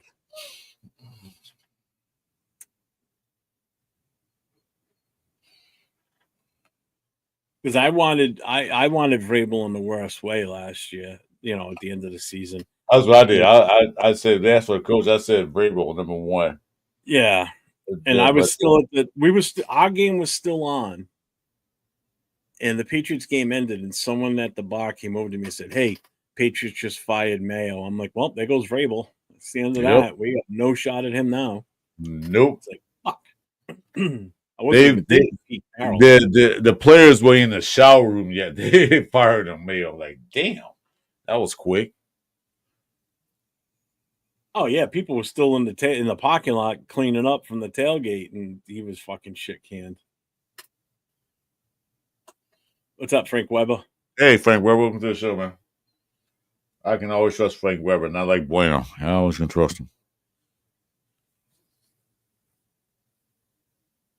I don't know about Drake May being that good. That might be a little bit of a reach there, AJ.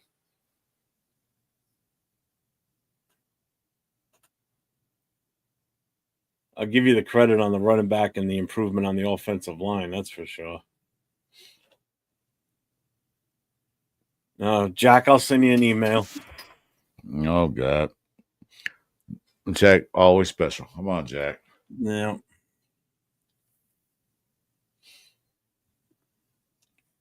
Bueno, you know you're my boy, dude. You always message you, man.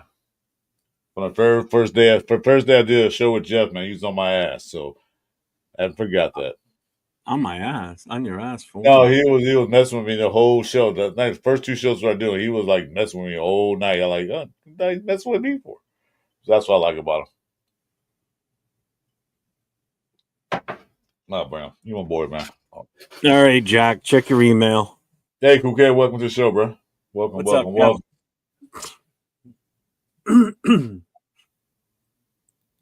Bueno. Hey, Bueno, we know we are streaming on Kick, so feel free. Yeah, go play with the emojis. Here we go. Oh, you did. Okay. What's up, Jack? Hey, what's up? What's up, Jeff? What's up, Chris? What's going on? Just chilling like a villain. It's Friday night, man. It's Friday night for me and Jeff all the time. Oh, I gotta hop off that one. Okay. So you guys, I will say this: you guys brought up a really interesting, conversation the other night about, certain things, and I was like liking it. So good for you boys. And I'm trying to remember now what it was. Sorry, I went on to like a Denver Broncos show with Kona. Kona comes on my show on the Raiders, the Wild Wild West show, and he drinks beers and I'll drink some beers. So we had a good time tonight. But I think it was about the coaches. I think it was the coaches, dude. So I mean, I don't know what you guys think about Brennan. And you guys were talking about, Gruden earlier. Dude, what about getting Gruden be an offensive line coach and get rid of Brennan? I think Brennan's I don't think he's very good for our team. I wouldn't want him in there as that. Not with Pete Carroll here. No, he'll want to get involved in more aspects. If anything, you want to let Carroll's son go, and we'll save money. Just move Philbin back to offensive line coach, or just add that to his duties. Dude, I think Philbin's even better than Carroll. But you got to think about you got to think about this, Jack.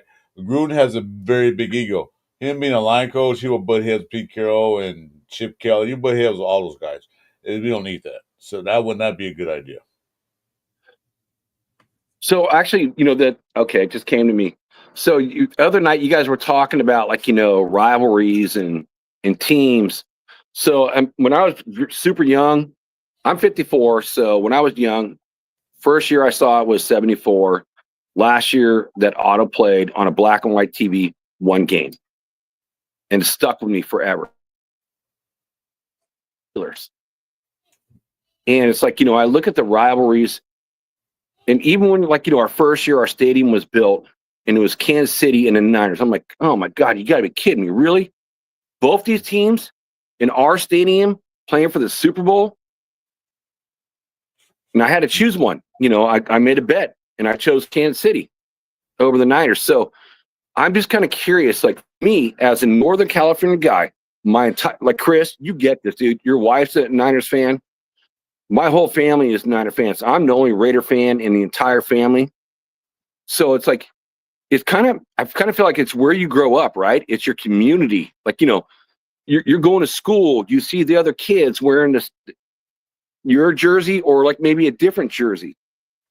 So Jeff, for you, and I want to ask both of you guys, and now everyone in the chat respond. It's there's certain teams I just can't stand. It's like, the Niners is one of them, and there's a reason. I mean, it used to get violent in the Bay Area, and that's why they stopped doing locally, right? It's cheap. You drive across a bridge, you play each other, you can practice like what they're doing now. But back in those days, like, when the games are over, practice is over, people are going to like, fast food restaurants, and they're fighting, and people have died, which is kind of nuts.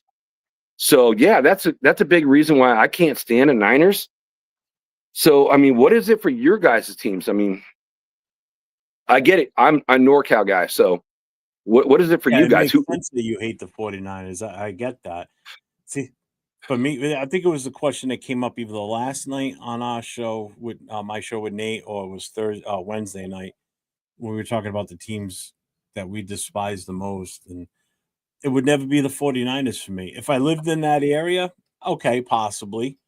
But for me, it's got to be one of the three in our division and the Patriots. And again, it's just the victim of where you live. Like if I lived in Pittsburgh, it would be the Steelers for sure. During the 70s, they were our rivalry. Not that the Patriots were our rivalry at any point, but it's just that stigma of that goddamn Tuck game. It's the area you in. And then living here in New England, after them not winning shit for their entire existence, they go and win six Super Bowls, and then having to live here with those obnoxious Patriots fans because, in all honesty, some Pats fans didn't think that the Patriots existed beyond 2000. Let's put it that way. They thought that there was no team before 2000 or until Bill Parcells took over in 94. People forget that they had a 1-15 team one year with fucking Rod Rust as their head coach. You ask a Patriot fan sometimes who Rod Rust is, they have no fucking clue. I'm not a Pats fan, and I know who your coaches have been through your years. That's why I just hate the Patriots. The Patriots are my most hated team. Can't stand them. Wait. Jeff asked the question. Can I answer the question? Yeah, please. Thank you. All right. So, like Nada said, there are 31 teams in the Raiders. I hate all 31 teams, not name them Raiders. But the team I hate the most, that really I despise it, even seeing them, is the Dallas Cowboys. Because they always self-promoted. They got so much pride in there. Yeah, we're America's team. You ain't won shit since 1990, the 90s. So that's the team I hate the most. They always going to stump around like they're the team of destiny. They're the team. Every year is our year. Every year is our year. Well, every year is every damn same year when we start an NFL season. What makes your year so special? So that's why I hate the most, because their pride. They think they're owed by the fans. Everybody owes them a Super Bowl. I hate that team the most. Plus, my stepbrother I didn't get along with was a Cowboy fan. Cowboys, shut the fuck up. Super language. Okay, you got family mixing now too. Cowboys and Niners. Well, he was stepbrother. I don't consider him family. He was my mother's husband's son. I hate his ass, so still do to his day. I definitely had family in the mix because everybody around here in my family is a Patriots fan, except for my son and my wife. By default, she's a Raiders fan. So there ain't nobody else in my family that's a Raiders fan other than them two. So then I have a question. Either a Pats fan or my daughter's a Packers fan. That's how she became a Packers fan. It still boggles my mind. I don't get it. All right. So here, I got a question for you guys. So going back to year one with our new stadium, and again the Chiefs, and it was the Niners. I rooted for the Chiefs, and the Chiefs are not even number two. It's the Broncos number two as my second most hated team. So your most hated AFC West team playing against New England or Cowboys in our stadium year one, who would you take? And you want them both to lose, but they can't. Say that again, because that kind of got mixed up in there. I know what. Okay. So year one in our stadium, right? It was Kansas City versus the Niners in Las Vegas, playing in our stadium. Okay. And I had to choose one team, and like I was rooting for Kansas City over the Niners because that's how much I disliked them. Okay. So an AFC West team, playing in our stadium, whoever it is, whoever your most hated AFC West team for you guys, playing against New England or the Cowboys, who are you taking? I still don't understand the question you're asking us. I don't either. How do you guys not understand? You said New England is your number one hated team. Chris, you said Cowboys your number one hated team. Yeah, okay. Our first year in Las Vegas, we hold the Super Bowl, right? So what AFC West team, any of them, the one that you hate the most is playing against your most hated team overall, who you taking? Are you, Chris, you taking the Cowboys or any other AFC West team? For one thing. Or Jeff, you over any AFC West team for your most hated New England Patriots? They can't play Super Bowl together, Jack, for one thing. Another thing. I'm just saying if it happened. It would never happen. But one thing, if a Cowboys play the Chiefs. Wait, Dixon, I'm so confused. Yeah, exactly. I'm like, what are you talking about? I don't understand. How are you guys confused? Okay, let me break this down, Jack. So you're saying a team's going to play a Super Bowl in our stadium for the first time ever. All right? And you're saying the Chiefs are there. I did too, Dixon. Okay, the Chiefs are there, right? They're playing against another team. It'd be the Cowboys, since that's the team I hate the most. Who would I root for? I root for neither one of the teams. I don't care whoever wins, bro. I just hate both of them. So I'm hard pick. I hate the Chiefs, but I hate the Cowboys the most, so it'll probably be the Chiefs. But I don't root for them. I wouldn't say it publicly. Jeff's on the other hand, he hates the Patriots. He can't root for the Patriots in the Super Bowl against Chiefs because they're in the same conference. So, with that being said, what's up, my 2 cents? You got it? So you're saying, you would take KC over the Cowboys then? I wouldn't say it publicly, no. So let me ask it a different way. Who's your most hated AFC West team for the both of you guys? Well, he said Patriots. So throw a dot. No, I said AFC West team. Oh, all three of them. Well, no, we don't like them all, but there's certain AFC West teams I think we hate more than others. No, I hate all three of them. I don't have favorites. Hang on. Raiders. I don't discriminate. So I hate all of them equally. I'm a fair, equal opportunist. Nice. Jeff, what about you? What was the question again? Who is your most hated team in the AFC West, if you had to pick one?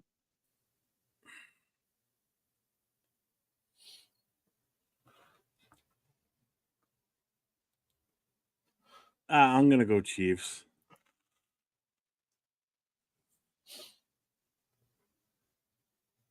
Sure. So then that goes back to my first question. So when Kansas City played the Niners in our stadium, the very first year was open. We don't want either one of them to win. We hate them both. Oh, 49ers all day, without a doubt. Yeah. See, I'm the opposite. I went KC. Fuck KC. I don't want. I'd rather have Dallas winning 49ers winning our home field rather than Kansas City. Hell no, absolutely not. Fuck Kansas City. So let me replace the team. So if it was New England versus Kansas City, same game, who would you root for? Impossible. I would be hoping for a massive sinkhole to open up in the middle of the field. Right. That's the point I was just trying to get across, because I think it's about geographical, where you grow up and where you live. Because I know you don't like New England, so that's the same way I feel about the Niners, and that's why I wanted to bring it up. That's why I came on the show, is to have that conversation. I would, but Jack, it doesn't work that way, because I grew up in LA all my life, and I know there are Cowboy fans in LA, but I didn't grow around a bunch of Cowboy fans. But I have a reason for hating them. So I know geographically it does make difference. You grew up in the Bay Area, so you saw that Jeff grew up in New England. Trying to be nice. So I understand that. but it doesn't always work out that way. Some people hate teams for a reason other than that. Okay, I hate the Cowboys because I said why I hate them. So that doesn't always play out. AC, like my wife, she hates Seattle Seahawks. She didn't grow up around them because there's no Seattle fans down in LA, but she hates Seattle Seahawks because she just hates them. Well, they're in their division now. Oh. I don't know. What do you guys think about this guy? So AJ Talvo just said Drake May is greater than Mahomes in stats this season because Patriots have the third easiest schedule and Mahomes had only 22 TDs last season. Drake May can run too. That's silly. Yeah, he's definitely a Pats fan. You can't tell, Bueno. That's silly. As much as I can't stand Mahomes, Mahomes is still better than Drake May. I don't know how anybody. So you mean to tell me Drake May is a top 5 quarterback? Is that what you're saying? Well, you're going to tell me that Drake May is better than Patrick Mahomes, bottom line? Because if you're saying that's what he's going to be at the end of the season, he's going to be greater than Mahomes, then he's greater than Mahomes right now then. So you tell me that you would trust him right now and he would finish this. So you're saying he would finish as a top 5 quarterback for the year? Absolutely not. No way. It was like Seattle driving in for a touchdown. Huh. Yeah. Yeah, exactly, Bueno. On Mahomes' worst year, he's still better than May. Yeah. Right. What's up, Christian Mature?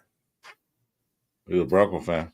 Yeah, Broncos. They're no division. But yeah, welcome to the show, man. You don't discriminate anybody. Yeah, and just in case if you forgot where you are. Raiders. Anyway, welcome to the show. So who's like the one, if you had to pick one player that you want to really watch? And, at least a just one fan is smart enough to realize that Mahomes is definitely better than Drake May. Yeah, who do you guys want to watch into, one player? Just one. If you can just watch one player, who is it? Hang on. I just got to address this. So now he says, I'm not saying Drake May is better than Mahomes, but on paper, May will be better this season at least. So you're still saying he's better than Mahomes. That's what you're saying. And that's what I said to you. I said, you're saying that he's better than Mahomes. That's the statement you're making. Even on paper. It doesn't matter in stats or not. He just said in stats. You're still claiming that he's better than Mahomes. This is an argument you're not going to win. I'm sorry. You're definitely not going to win that here on this channel. Especially you're not going to win on 31 other teams. But AJ, that's fine. Stats are stats. But the games you win is more important. Because you can have a quarterback that threw 5,000 yards, 30 touchdowns, 2 interceptions, but never makes the playoffs. It's the stats. Mahomes won a lot of games. He won a Super Bowl 2 in a row. He win games. So it's the stats. That doesn't count. It's how you win. So when and by what I said is correct. I said, so that means you're calling him a top 5 quarterback. So if you're saying he's going to be better than Mahomes or greater than Mahomes, based on the comment I just put back up again, no more quarterback. Drake May is going to be greater than Mahomes in stats. That means he's going to be a top 5 ranked quarterback. No, I mean, he'll be a number 1 quarterback because right now they got Mahomes ranked number 1. So, yeah, go figure. Yeah, AJ, no, that's not a good argument because you got a third easiest schedule. I mean, Mahomes is Mahomes. I mean, we all know that. Yeah. Granted, he didn't have that great of a year last year. The offense last year as a whole was horrible. If you don't think they're going to come out and correct that first thing this year, you're crazy. Last year was their defense that kept them in it. Yeah, well, for the defense, yeah. I mean, Mahomes had to be good when Mahomes had to be good. He was like when he had to be clutch at the end of games. Drake May ain't going to do that. Yeah, Christian, we appreciate it when other fans come in from other teams. We don't, as long as everybody's respectful, and AJ's not being disrespectful. So if anybody in my mind, leave him alone, he's fine. No. We got respectful when they come in. Chris and I have no issues with them. No, I might know who we don't like to see, like to hear from, and stuff like that. So yeah, he's cool. No, leave him alone. What's up, Weber? No, they're not saying anything, but I'm just saying, as long as you don't come in here and just be a complete douchebag, then that's automatic.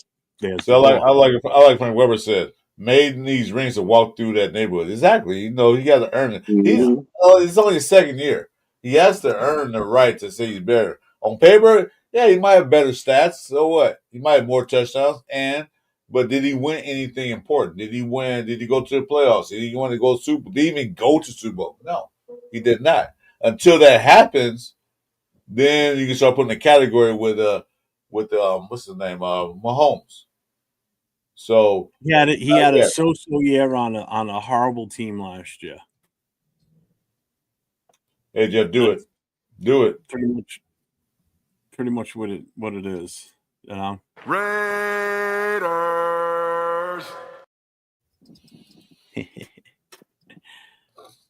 And Bueno, he doesn't have the power of the refs this year. That's been taken care of. That's the whole reason they lost the Super Bowl. They were no easy calls in their favor. That's been disbanded. Yeah.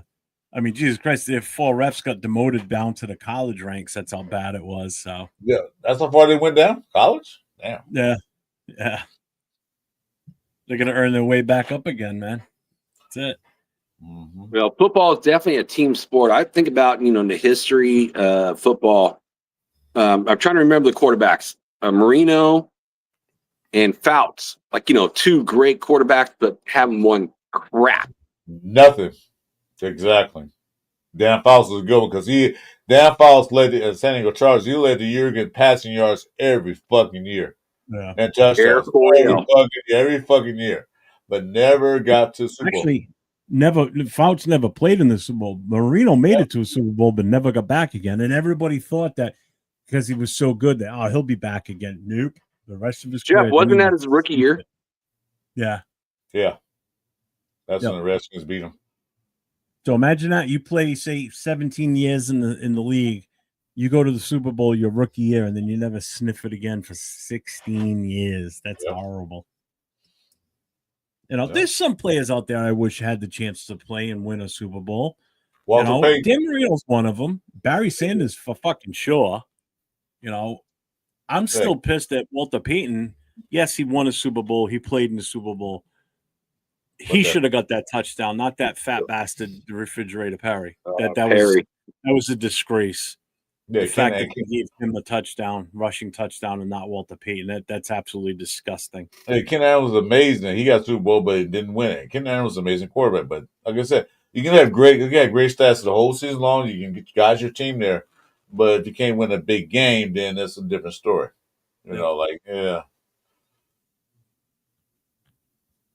Well, I'm glad at least both those guys got recognized and got gold jackets for their accomplishments.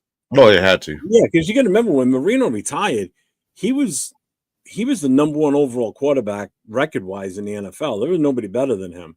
Yeah, yards and touchdowns, man. He killed everybody. Everybody else caught up to him after the fact.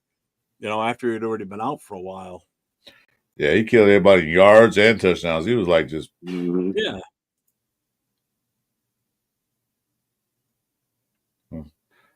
Seattle, the score is 14-0 Seattle over Kansas City. He might watch or interested. Had a nice run back to like the 50. That's good. Anytime you can see Kansas City losing is always a good day for me. Jack, it's only preseason. I know, but still, it doesn't matter. I'd rather anyone do well against any of the AFC look at West the rushing yardage. Did you see that, Chris? No, but it didn't come up yet. Yeah, Seattle's running all over them. Let's watch a good run. So it's 14 minutes, right? They just started the second quarter, okay? Hang on, I had to rewind it a little bit. Let him bring it up again.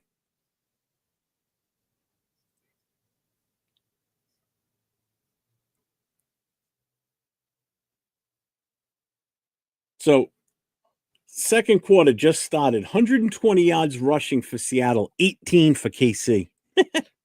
Wow. Yeah. What's up, Zach? Damn. That's nuts. That is nuts. So let me ask you guys, since you guys watched the game, how long did KC keep their starters in? Who, Stars. KC? They didn't. They don't start mention sitting right starters. now. No, They don't have start. their starters in. Seattle started their first string at the start. They had Sam Donald out there, Charbonnet. Charbonnet scored the touchdown. He had a 25-yard run right up the middle, untouched. Right now, it's all second string in right now. Yeah, for the most part. Yeah, so. So what do you guys want to see? Like, in the way of our starters, I'm kind of thinking first quarter, the starters, second quarter, Sorry, Chris. let's see 12, and I think third and fourth quarter, let Cam, Miller do his thing. Hey, say something, right, Nate, so we make sure your mic work. Mic check, 1, 2. What's up, Nate? Hello. Yes. Make sure you stream it to your channel too. Yeah, I'm working on that one right now too. Yeah, we can hear you. All right, yeah, we got you, buddy. What's up, Nate? What's up? Haven't seen y'all, I haven't seen Chris in a while. I've seen Jeff in the chats a little bit, but haven't seen you on stream in a bit. You did a show with me last night. Oh yeah, that's right. I did the first hour by myself basically because you weren't streaming the yours. The first 5 minutes they couldn't hear you. Hey, I've been on. I've been on Sunday mornings and Tuesday nights. And Yeah, Jeff, I've been on. Just that you haven't been there. Or so I've been on. there we go. So Nate, you missed it earlier. That works there. I got the patches came. Oh, you got it in. Yeah. Pause. Already sold 1, 2, 3, 4. I think we already sold 6 in 24 hours already. Nice. How much are you gonna be selling them for? $10 a piece. Got 100 of them. Oh, nice. And they came in fast. So if for some reason these sell out within the next week or so, I may have to put another order in sooner. Just take some pre-orders, if anything. I think what I'm gonna do though is probably in the next week or two. I think I'm gonna make my 401 Jeff logo into a patch. I might have to refine what I want, like readjust the logo a little bit differently. But Again? No, just for the patches. Just for the patches. For the 12th time, figuring it out. Shut up. What about how fire Jack's hat is right now? It's old school, right? That's sick. I don't think I've What seen is it? A Redskins? That looks like the Redskins. No, this looks is like Redemption. the old Redskins, yeah. It does, doesn't it? Like, it's from the first YouTubers. That one is sick. Honcho and a guy from Roseville, and I'm trying to remember his name. He's another Navy guy. You mean so? Hondo? This is like one of the first hats that ever went on. Do you mean Hondo or wait? It's a Hondo or a Honcho? Honcho, Raider Honcho. And I'm trying to remember the other guys from Sacramento. I tried to hook some stuff up, like to meet some lives with like certain people, like which I did like with Sacktown and Oh, there you go. You just said it. Sacramento.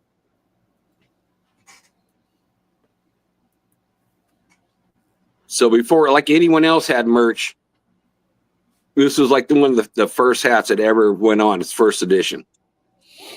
Thank you, LVR.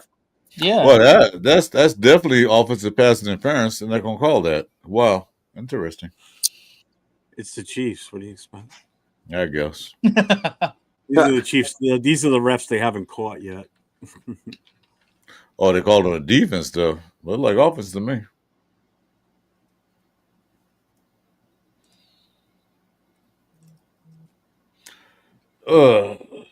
So your question, Jack, was who you want to see start? Yeah, so, well, no, not who you start, but who's the one player. If you had to pick just one off the whole roster that you just want to watch, just one, who would it be?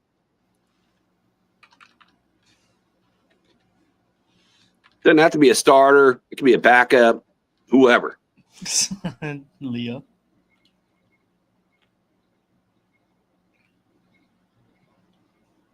Say it again. What's up, Leo? I missed the question. So again, I'll ask it again.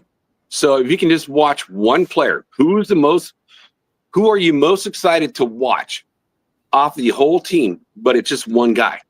Not two guys, just one. For tomorrow? Yeah, for tomorrow. we already said it earlier, but I'll say it again. I'll say. Oh, I must have missed it. will see Kuntz step up. And hey, Leo, where's my jersey? I'm waiting for it. I know, me too. I'm waiting on mine too. I want to see Booker. I want to see him play out and show up. Because that would just justify that whole trade. I mean, we traded away a guy that wasn't going to start, and we got a guy that ends up being a starter. You know? Mm-hmm. Yeah, who are you watching, Jack?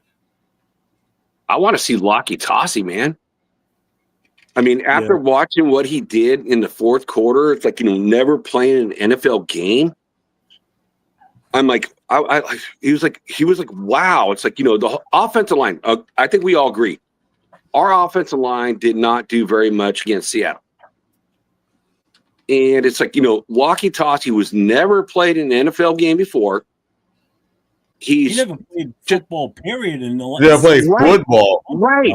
Right. That's what I'm trying to say. He had the highest PFF rating of 84.6 over anyone else that was on the offensive line. And you go look up, Lockie Tossie Nation. Look up Lockie Tossie highlights on YouTube, and they'll show you. You'll see a guy. It's like shows every single play he's done. Man, he dominated, and he doesn't know how to use his feet. He doesn't have that experience. He's going against guys that have been playing probably since they're like 10 years old, and he's just dominating. And when you see that pancake. Oh, just crush it. And then he's like pointing at the guy. He's just pointing. He's like, yep, I just did that. And that was like his fourth or fifth play of ever, playing a professional football game. So, yes, I'm excited about him. He could be such a difference maker down the road. Yes, he needs to learn how to play the game. And I even saw him, pass one guy off to another guy. That's what you do in the zone. And I saw him go from one level to go after a linebacker. I'm like, really, after this short period of time, and you're already doing that? Very intelligent man, very big man, 6'6", 373? It just shows so much promise, and I'm excited about him. So, yeah, because a lot of players that we got over the offseason or whatever, yeah, they're good. And, but potential-wise, untapped. See, that's what I said, Leo. It looks like the Redskins are. Yeah, I do. Hey, Leo, look what I have. They came in today, brother. Yeah, well, look at that. It's got the sword on there. I like a trip you said right here. What do you think? Want thoughts on that? Bowers, sophomore superstar thoughts. No sophomore slump for him. He's already proven it so far right now. He had a killer day yesterday or today, I think they said. Yeah. So he's been lighting it up. And hopefully we see him out there tomorrow so we can see it firsthand that he's stepping up. That he's not going to fall into that slump. I don't think you're going to see that with him. He's too good. Hey, Leo just said this, say it again. So, Leo, this is from the very first YouTubers that came out, with Hondo. And I can't remember the guy that was a Navy guy like you in Roseville is the one that started bringing us the Redemption brand. So this was the first generation of any YouTubers bringing out any hats or anything like that. So yeah, this is the first generation of that, bro. I know you sell your own stuff, and I'm still waiting. I still want that, Notre Dame, with the Notre Dame stuff on the side, with the Raider stuff on the front, and a Michael Mayers. So. They're playing the 49ers tomorrow, AJ.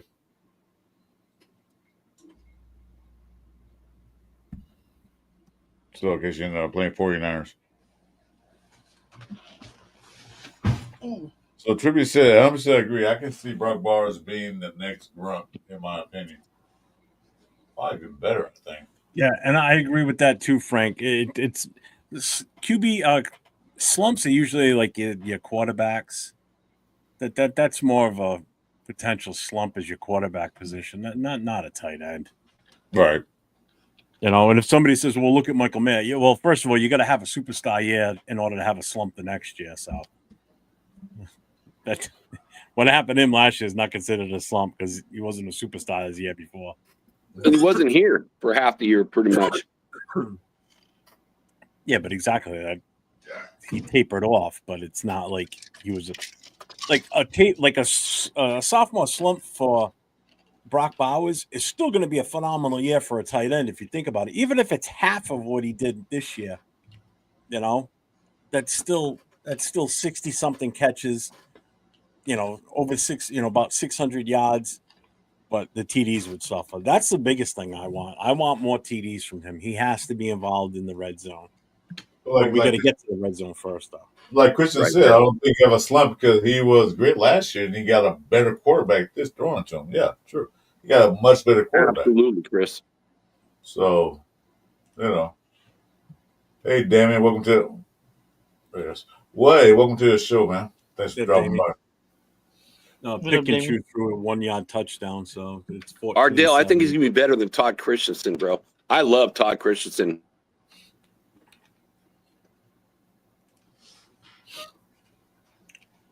We couldn't spell it the other day, huh? Huh? Jeff? No. We couldn't spell his name for shit. Todd Christensen. We were both so wrong. Ardell's got it spelled right though. Oh. You know what it was? It was the E, the first E after the T. Yeah, Christian. Yeah, kept putting an I. Yeah, it's I-N. I usually spell I-N, but it's not. This is E. Yeah. I forgive everybody because I spell everything wrong too. So, it's okay in my book. Yeah, like Damien said, I believe Chip will find a way to get ball to Brock Bowers in the red zone. I think, he definitely will. All right. So first of all, AJ, man, you can't call Gronk the GOAT. I'm sorry, Gronk is not the GOAT. If you're talking for tight end positions, there's no choice about it. It's Tony Gonzalez. Okay. That's the GOAT at tight end right there. And then you got Antonio Gates. You can go with them. They're yeah. I'll still get. I'm going to disagree with both you guys. It's Kelsey. And pretty much everything in stats for a tight end.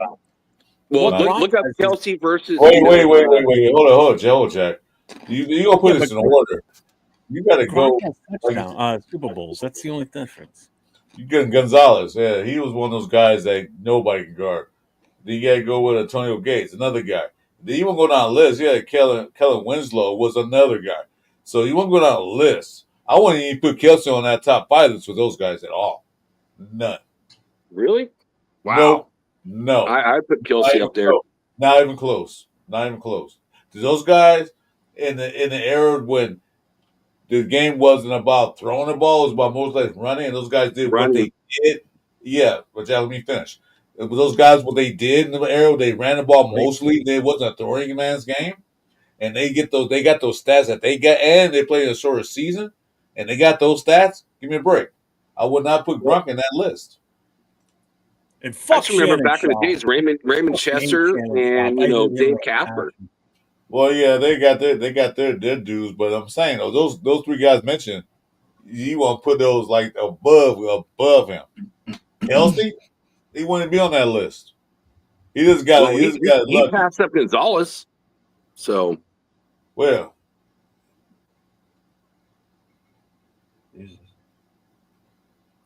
right, Dixon. Fuck Shannon Sharp. Fucking hate Dixon. the guy's getting super millions of dollars right now. Yeah, and lost his job. Yeah. Uncle Shannon. LeVar was a baller, man. Yeah, he was.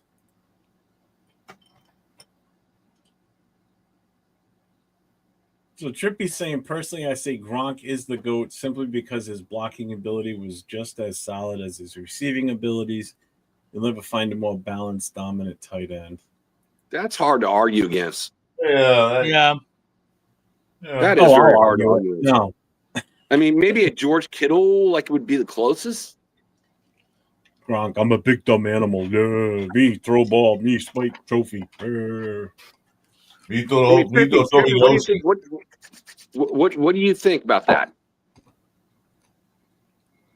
About Kittle is definitely the closest as far as all around tight end, but he's nowhere near as dominant as Gronk was. Who? Kittle. Kittle's Probably the closest one to Gronk yeah. on that. Yeah, Raymond Chester was very underrated. I say it was an era when tight ends was valued as much as they are now. It was the era they would just ran the ball down your gut. That's why the Raiders had to let him go. They had Casper.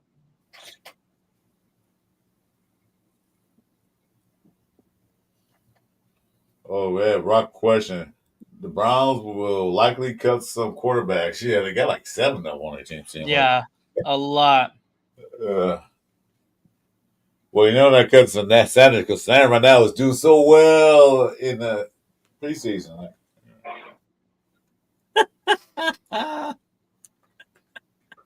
Oh, that was great. Diesel just sent me something on Instagram. What did he send you? It says point of view, the world is ending, and you can play one last song, and all it is just a rewind of fuck the 49ers. Fuck the 49ers. 49ers. Oh my God, dude. Shout out to you, bro. That is fucking awesome. That was fucking great. That is great.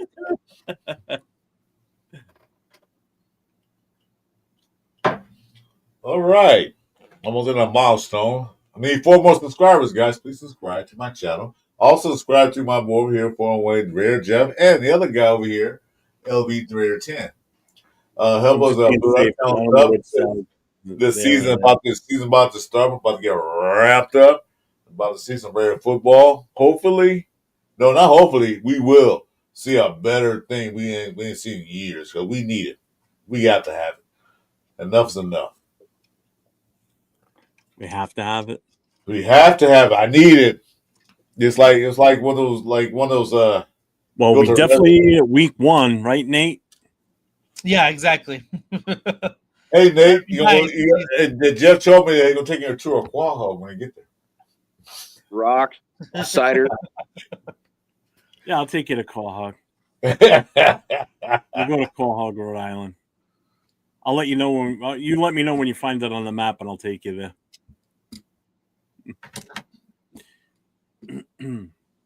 Hey, Weber, they're both, Hall of Famers, so it was cool to have them on the same team. Nate, I talked to Turf today. Oh, really? Yep. He's definitely coming. I knew that already. Thanks, AJ. Nice. Appreciate it, bro. Appreciate so much. I appreciate it. Where is it? Because I did ask him exactly. I said, "What day are you going to get here?" What did he say? I'm gonna say one thing. Why Jeff? Why you don't do that? I'm gonna say this one thing, Nate. Next time you go to any event involving the Raiders, make sure that your mics are working, brother. Yeah, I know. We depend on your feedback because Jeff's going to the game. He's gonna shoot some lights. I'm gonna have it up here, and if you pop in, make sure that your mic is working. The first thing to do is do a test 1, 2, 3, so we all can hear you. Just word of advice from an old tech to a new tech. Yeah, I hope you guys do stuff, off site. So LVR, maybe you might have saw this when we were in Bakersfield. Did you see that stuff with Gravy and D-Lo? I mean, D-Lo showed me his equipment below the table. It was the only channel that was going live at the time. That kind of party, huh? He showed you his equipment. It was not that kind of party. Well, but LVR knows what I mean. It's but it's just but it was there was so much different going on down there. I'm an old school guy. I'm on a cell phone. Sorry. Yeah. Hey, fuck you guys. So, but I mean, there was so much stuff, that you need to do a remote show. I hope you guys all get that and do your own remote shows. That's crazy. That's your question, Rob? Hell to the motherfucking yeah. Fuck you guys. Hell yeah, I take Michael Parsons in a heartbeat. You shitting me? Just real quick, Nate. He's coming. I think he's going to be here Monday to Monday. I think that's what he's doing. But he's going to be in Hartford first because that's where he was from. He was born and raised in Hartford. But he'll be up here. He'll be up here, I think, Friday or Thursday to hang. So we're gonna, Jack. What you said about going to be doing other things. There's so many different plans between a couple of different organizations that are coming here, like Will from Silver and Black Podcast. He's coming out with his crew, and they got a whole itinerary of stuff set up. There's something special we're doing on Saturday, but I got to make a quick phone call to Will because I told him I needed to talk to him. So when I come back, I will fill you in on what it is. If you guys know about it ahead of time, don't say it because Jack's gonna have hit me behind the scenes, bro. Let me know. I don't know. When I come back, Jack. I'll be right back. Oh my God. Hey Trippy, why don't you come to the show, man? At least in my chat, Jeff chat. Why don't you come, man? I ain't talked to you in a long time, man. You're cool. He's our resident Raider not Raider, Steeler representative. Trippy so. Question. All right, here we go. I'm with the questions. Who will be our breakout player on offense and defense for tomorrow's game?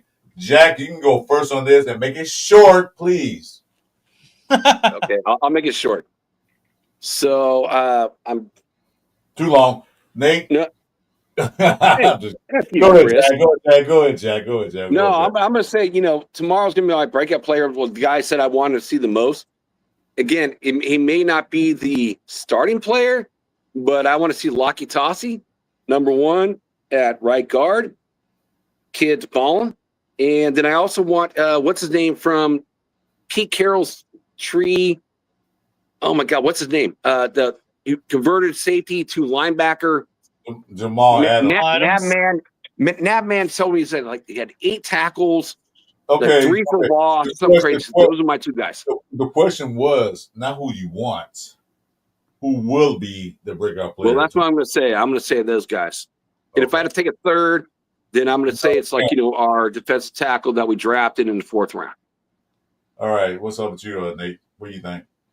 Yeah, I think on defense, I think we're going to see a lot of Thomas Booker. From what I've seen in Seattle, he has a really good motor. He would seem to be all around the ball, even not knowing anything on the defense behind him, because he just showed up to Vegas and then flew to Seattle. He had no preparation time, no time to learn anything on the defensive side of the ball, nothing. And he continued to be around the ball. So with joint practices and a week under his belt of learning the defense and learning positionally where he wants to be and needs to be, I think we're going to see a lot of Thomas Booker. So that's who I got on the defensive side.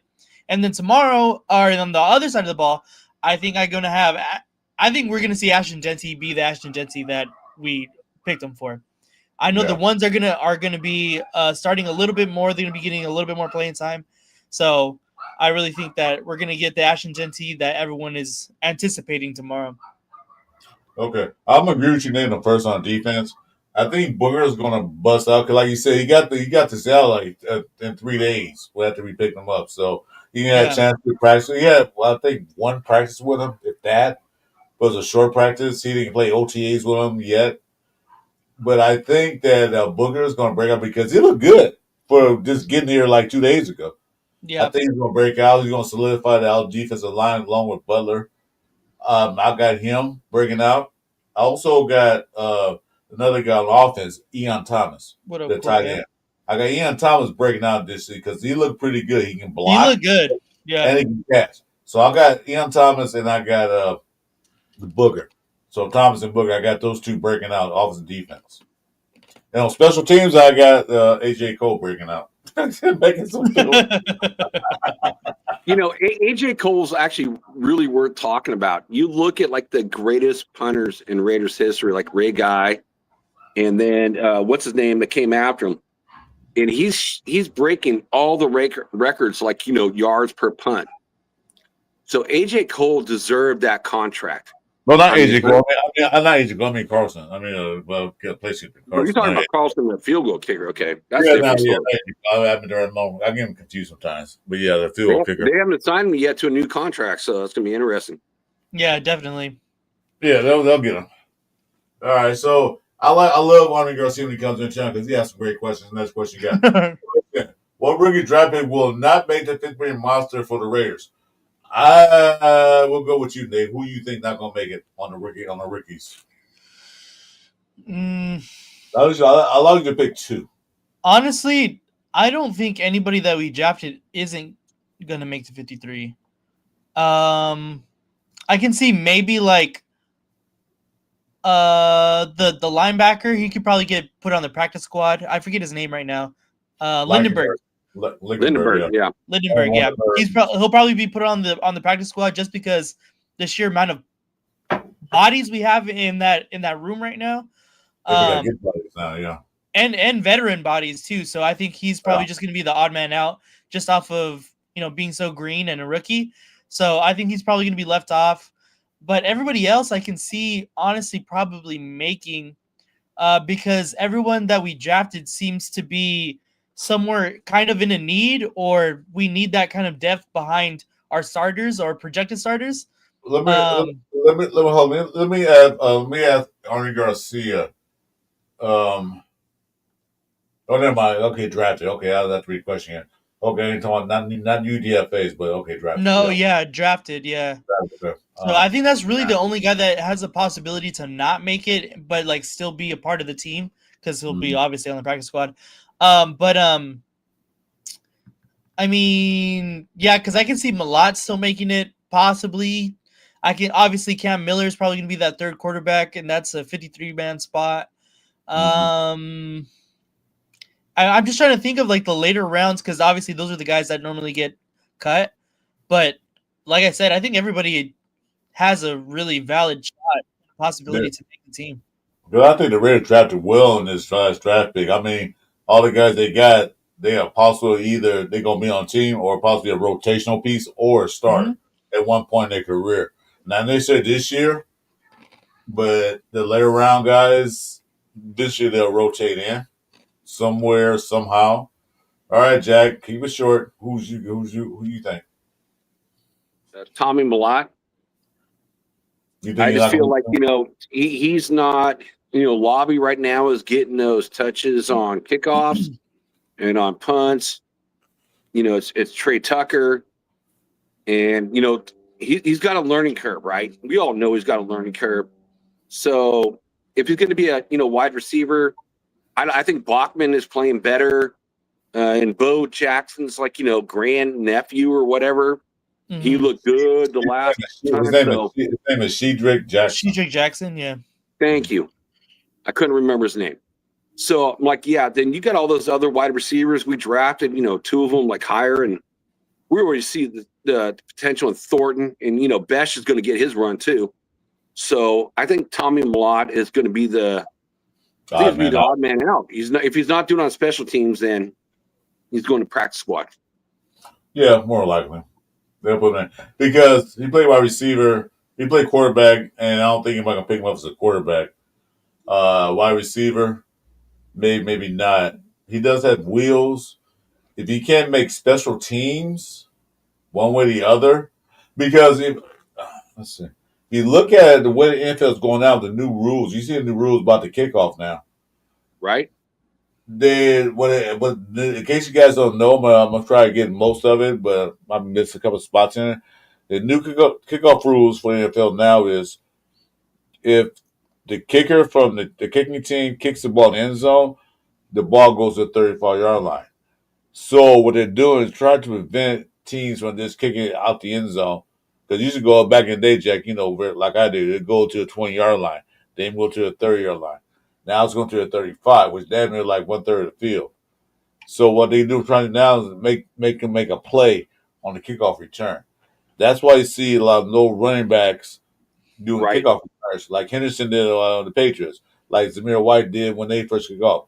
They're going to start using running backs more than the kickoff return. Not just receivers, but running backs and special guys. So Malott being a kickoff return specialist might be out the window for him.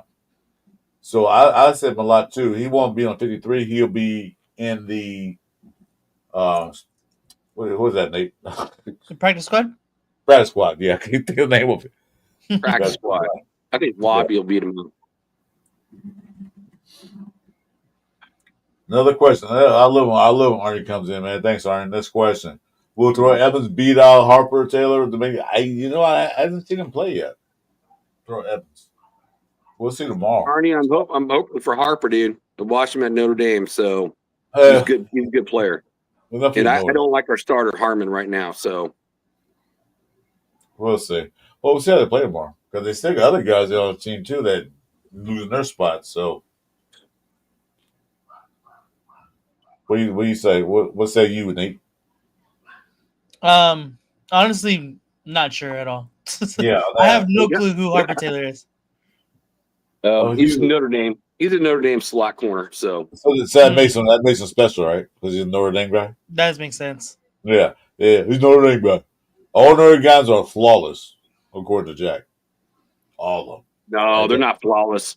But I just like him. Just watching him. So watching him, again, it's college versus pros.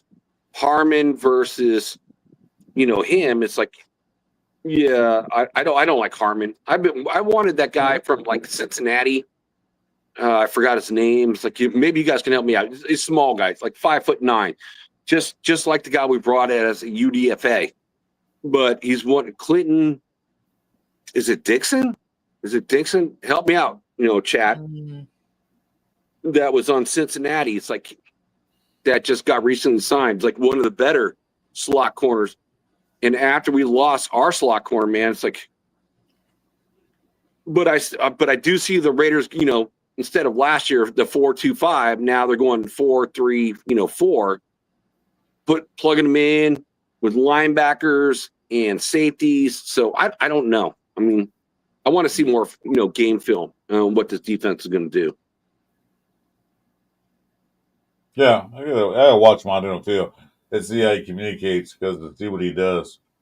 But like I said, the Raiders they're not done. They're gonna get guys. They're gonna get them in there. So we'll see. So Nate, what you expecting to see tomorrow? Okay, you wasn't in here. I don't think he's in the chat yet. So we asked the chat a question, and Jack was here too. What up, 805? Hey, 805, what's up? 805. What do you want to? What's the okay? Two things you want to see tomorrow happen compared to happen last weekend. One that jumps off to me is the better execution defensively. As far as like tackling, just being right at the ball, wrapping up people, making sure that they don't get any more yards than what's needed. Like that to me was the biggest one. Coming from Seattle, I think it was like 18 tackles that the Raiders missed last week. That's 13. Not great. That's crazy. And yeah, that needs to be cleaned up. So better execution when you get to the point of tackling them. Another one to me was offensive line play. Obviously, when we seen Ashton Jeanty play, he only played like one series, so there wasn't much. But every time he got the ball, there were people in the backfield. Obviously, we expect a lot from him, but it's a little difficult to get your night going when there's immediately somebody right in your face. So that's going to be the other one is just the offensive line play in total, no matter it be the ones, the twos, whoever it may be. But I just want to see better offensive line play in total. And then I want to see Cam Miller. I want to see Cam Miller play a lot of the second half. I think he had a really, really great showing last week.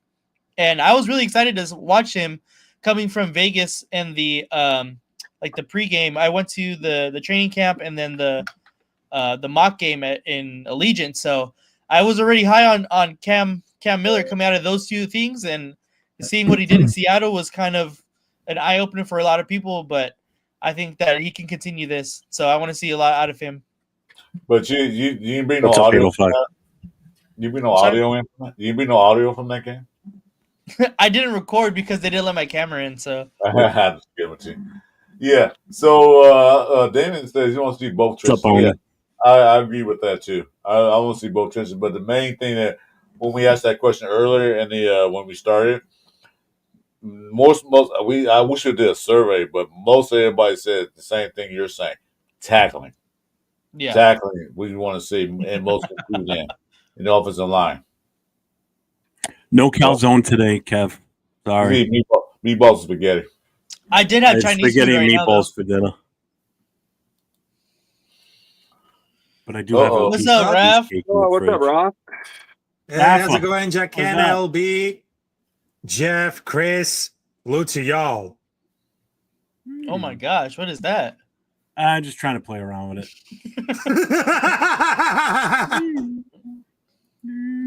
There you go. That's a good one. You know what? Everybody keep talking about the DBs. I was reading that thing. Everybody's talking about the DBs. I think they did a better job than most people suspected because they did pretty well. I mean, it could be better, but the DBs I think did okay. Hey, Chris, I will disagree with you there. I feel like that's one of our weakest positions on the team with our corners. I mean, yeah, I can understand the Bennett trade, after talk to Blue's boyfriend, and then we had a big need after losing Wilkins. But I think it's one of our weaker positions on the squad, and there's still some guys out there, that and free safety. So I think the back end is kind of our weakest position on the entire squad. And you think about it, man, we lost nine. We lost nine guys. Nine guys on the defense. Jack, nine. Back you up. And one didn't play last year, so it's really 8. Jack, let me back you up. I didn't say it was the weakest or the strongest. I said they played pretty well this last game. I didn't say they were weak, they were strong. Okay, so don't put the words in my mouth. I said I think they played well. Of course, they can. Right, what do you want in your mouth? Not words, apparently. Yeah, not words. Of course, they can improve. I agree with that. I agree with that. Okay, that's all I was saying. I think they played well. Of course, they can get better. They wasn't that bad. Like people say, they were bad. Not really. They did actually pretty well. Yeah, especially when defensive line can get no pressure on the quarterback. So what can they do? I mean, it's right. If we need to take over the defense, because right now our main skill or main defense to tomorrow to San Francisco 49ers is tackle more, because we need it because the last week between Las Vegas Raiders versus Seattle Seahawks, it was poor timing, it was bad tackling, and we need to improve as soon as possible. Raffle knows what it is. See? Yep, yeah, exactly. I'll wait on the pinch. Yeah, I agree. I mean, if we can't make it a lot of snaps, because it's not gonna be really exaggerated. Because if they want to make look very easier, they want to make real good. Because I just saw the practice join between Las Vegas Raiders versus San Francisco 49ers. Of course, fuck the 49ers, folks. Raider Nation, motherfuckers. Because check this out. You go, Rob. Talk that check shit. This out. You still can't say it right now. I'm gonna see a book of the hood, man. That makes you say, yeah. Because look, check this out. The offensive line. Okay, so I continue. The offensive line, they look really good today.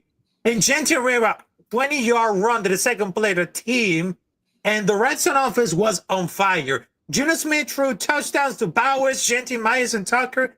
They look very good. And the run defense is really good, because the secondary, I mean, if they need to improve right now, because the only main issue is the secondary, because they're struggling against the quick passing game and screens. They're absolutely curled up for chunk plays after chunk plays, but they need to get improved a lot of things more, because you know why? Our secondary has been a lot of shit since Nandi was knocking it down for one side of the field by himself. But it looks like watching the defense giving up frustrating third down conversations is getting back to the menu. But I think Jeremy Chin on the safety is going to be pretty suitable more we replace at the fraction of the cost, because we may not dress the nickel cornerback position, Todd. It seems that the plan is bringing a third safety and had Jeremy Chin play at LOS in a lot of situations, but we might know, because for me, the biggest concern is secondary and covering liner back units starting preseason. And look what it is, because we all know the Christian Wilkins fiasco did not help at all, but I just hope that Pete Carroll and Patrick Graham come up with schemes to disguise our weakness, because I think the plan is to have a lot of more pressure for the defensive line, the quarterback fast, that it will to the east or young secondary is going to be so much easier that we put on the offensive to put 27 points to keep up with the sweet cheese defense. Yeah, what he said. Yeah, go, Rafa. No, I know the D-backs room is not that good yet. But I'm saying, but people are talking about they were shit. And I don't think they were shit. I mean, of course they get a few plays, but it's been better than it was like a couple of years ago. That DBs were horrible. Gave up big plays. I didn't see any big plays they gave up. They'll pass down the middle, up the middle, and on the curves. Yeah, that's that safety help. No, so they didn't do that. But it will get better. So, being the weakest part of the team, yeah, Jack, I'll agree with you on that. Probably is. But that's it, they'll get better. But like Jeff said, I like what Jeff said. I'm going to repeat what Jeff said. I can't say word for word, but he said, if they have a strong defensive line that can put pressure on their quarterback and stop that run, they only have all-star DBs back there. See, the defensive line helps out the DBs. Look at the Raiders. Oh, those guys are always in the back. Wade was always in the backfield. I hope we go DB. Which made the quarterback scramble, which made him throw an ill-advised pass and throw the ball away. So we have that defensive line protects the DBs. So if we don't have a defensive pressure, when the quarterback can sit back there for 20 seconds and look for his lawn chair and just wait for somebody to get open, yeah, they're going to get burned. They will get burned because DB can only stay receiver so long. When you lean back, Chris, your microphone sounds so much better. I don't know why. So I'm going to lean back like that? Yeah, say something. Something. Right? You sound so much clearer. When you were talking before, you sounded like it was like reverberating back. Like okay, I was screaming at the mic because I was screaming because I was screaming because Robbie trying to talk me, so I can't have that. All right, now that I'm back, Jack, I won't keep you in any suspense anymore. So while everybody's here for the Raiders-Patriots game, I found this out last week, and I found it out because Nate found it and put it in the Raider Connection chat. So shout out to Nate for finding this. So he put something in that there's a memorial for Al Davis on September 6th, which is the Saturday before the Raiders-Patriots game. They're unveiling a memorial plaque in honor of Al Davis in the city of Brockton, Massachusetts. Wow. Does anybody know what the significance of Brockton, Massachusetts is and Al Davis? No, I thought he was New York, the Bronx. That's you would be correct. Incorrect. Partially. That's where he was born in the city of Brockton, Massachusetts. Home of marvelous Marvin Hagler. Yep. He grew up in Brooklyn. So Brockton is known as the City of Champions. Marvin Hagler was born and raised in Brockton. I like Hagler. Al Davis was born and raised in Brockton. There was somebody else too. Just recently, someone said another name on another show, and I forgot who it was. So they're doing a memorial for him on that same Saturday as the day of our blackout party in Providence. So part of the itinerary for the weekend while everybody's here, we are going to Brockton for the ceremony at 3:00 in the afternoon Eastern time. Mark Davis will be there. There may be some other Raider dignitaries there, maybe players, maybe former players. Who knows? We don't know yet. We won't know until we get there. But the Black Hole will be there in force because we are bringing our Black Hole members from wherever they're coming from to that event. We're going there for the ceremony. And then about a mile down the road from where we're going to be is the house that he was born in. Wasn't born in a hospital. He was born in the actual house. And that's the house that he had lived for a few years before his family moved to Brooklyn. So we're all going to go there. We're going to take a big, massive group photo in front of that. And then we're all getting back on the buses and heading to Providence. So we've got is so flipping cool, dude. Wow. I mean, that is wow. Nate gets full credit for that because I had no clue about it. LVR, dude. Good job, Nate. Kiddo, man. Yeah, the account had just followed me on Instagram, and I was like, oh, okay, I wonder who this is. Looked at it, and I was like, this is freaking awesome. So I sent it to these guys, and obviously Jeff put it all together. So it's really all Jeff. I just brought it to his attention. Yeah, But but you without found you, I it, never dude. would have had a clue. Dude, you get all the cred, bro. You and Jeff, dude, that's fucking awesome. Yeah, When I it's gonna found be that really out, man, fun. he posted that in the chat, and immediately I went to work. I went and tried finding this guy, dug him up on Facebook, tried finding out his real name. The next day, I wasn't getting anywhere, so the next day, fuck it, I called the mayor's office. I spoke to the mayor's secretary or his personal assistant, talked to her, got the whole lowdown from her. It's the city that's doing this. This other guy that made the Facebook page and the Instagram account, he works for the Boston Bruins. He's the he is the general manager or senior manager for fan relations for the Boston Bruins. So we probably will see him Sunday at the tailgate because I did extend an invite to him for that. Nice. It's somebody that I need to make sure that I have contact with because my son-in-law and my daughter are huge Bruins fans, so that may come in handy in the future. So I've made a shit ton of connections since I've been working on setting all this shit up. So, but yeah, so I talked to the mayor's office, and they are definitely the ones handling the ceremony, but the after party thing, that's someone else doing that. She goes, I don't even know where that place is. She goes, and I live here. She goes, I'm not there afterwards. I said, well, obviously then it's someone else has set that part up. She goes, yes. I said, that's awesome. I said, That is awesome. I'm glad we found out about this. I said, we will be there and we will be there in force. You know, how can you be a Raider fan, especially coming from California or coming from the West and not want to go to this? It's a once in a lifetime thing. It's never going to happen again. You know, it's the city of Brockton honoring him and, you know, the Davis family. How could you not want to go to that? You know, so Right? it's like this was like perfect opportunity. So I saw that. I'm like, oh yeah, we're definitely getting involved in this. So the youth football team Nate's now a historian, the youngest historian in the NFL, dude. For fucking, that's awesome. The youth football team in Brockton is called the Brockton Raiders. So, really? That's yeah, dope. they're all going to be there. They'll probably be there with their jerseys on and everything. So make sure we get some pictures with those kids too. Yeah, that'd be cool. So it's gonna be a great weekend, man. We got a lot of shit to do that weekend. Mm-hmm. Monday won't come soon enough for me because I will sleep all goddamn day on Monday once I get home. So you're gonna set up for a live stream because I'll be happy to go and host that live stream if you do that. The ceremony and stuff. No, I don't know because I may just go live from my phone at that moment. I'm sure Nate will too. If not, then we can have. I'm gonna definitely be recording everything. So.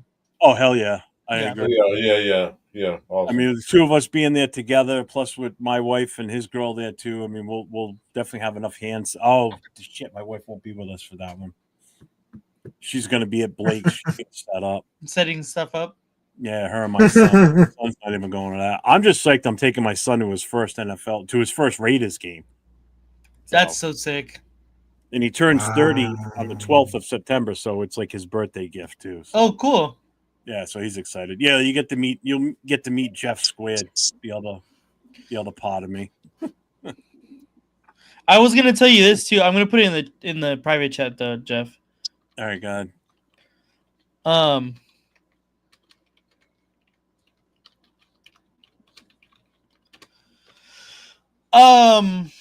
What was I gonna say? The whole weekend is gonna be so sick. Like it's gonna be so much fun.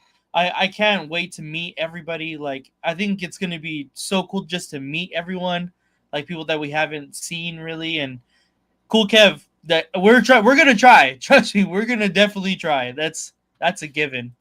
That's for sure. Oh no shit, Nate. Yeah. Yeah, I saw that too. Like really, awesome. Damn. All right. Nice. Well, we're working.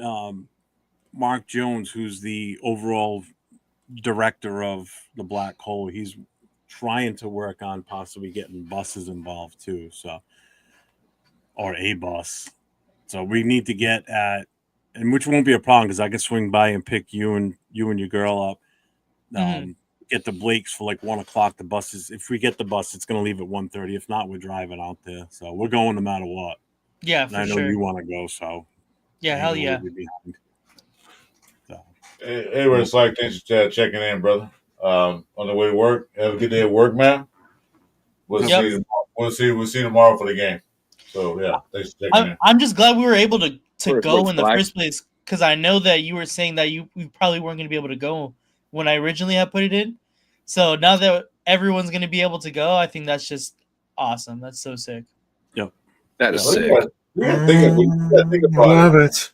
You got to think about it because Al Davis actually changed professional football. I don't know. Oh, Well, he yeah. changed it. Absolutely. So we see more like everywhere for NFL. I know he's in the Hall of Fame and all that stuff, but he has to be immortalized. He changed the NFL. The NFL won't be like it is now without him. No, I'm sorry. There's a whole section in the Pro Football Hall of Fame of how he changed, and he changed the landscape of football with the AFL NFL merger. His whole thing with Pete Rozelle. Like, there's a whole section in the Pro Football Hall of Fame. Like, and that is not to be taken lightly. Like, he to changed be that, it's insane. It's so cool.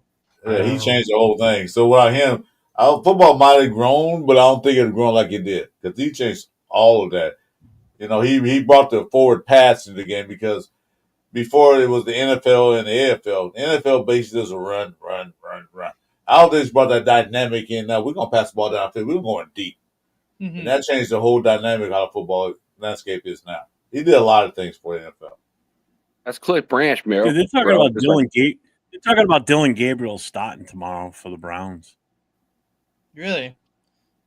Yep. What happened to the guy that they brought in? What was his name? Tyler Huntley. What happened to Tyler Shador looked Huntley? great.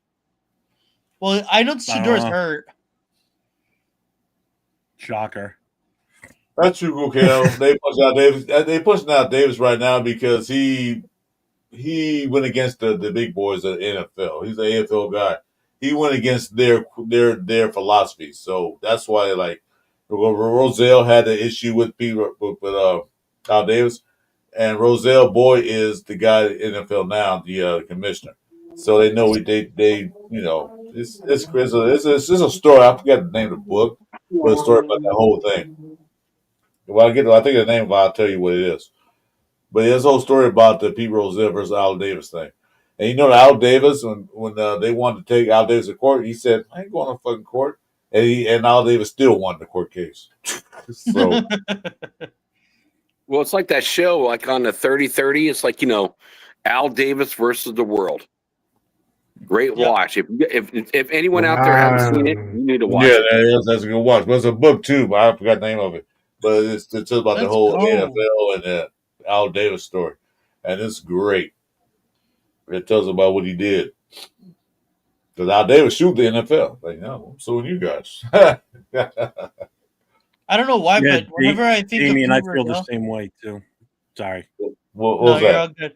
I don't know. It's just whenever I think of Pete Rozelle, I always hear his voice saying that the Indianapolis Colts choose John Elway. I don't know why. I always think that. Like, we always hear his voice.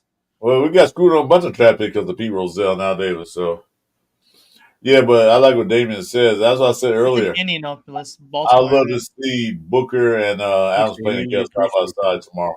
That'd be great. Hey, LVR, you brought up a good point, and you said, you know, John Elway. So there was a trade offer. It was Howie Long and a second round pick for John Elway, and the NFL blocked it. I mean, where does the NFL say you can block a trade if two teams want to do it? Yeah. That was Rozelle. I totally forgot about that. That was Rozelle. Right? But they do a lot of sports too, Jack. They do in the NBA and the not the Major League, but they do the NFL too. They did it to the Lakers, yeah. They did the Lakers a few times, so yeah. Speaking of MLB, Nate, how the Angels doing? Oh, you didn't hear? Oh my goodness. What's up, All Eyes? Hey, All Eyes, welcome to the show.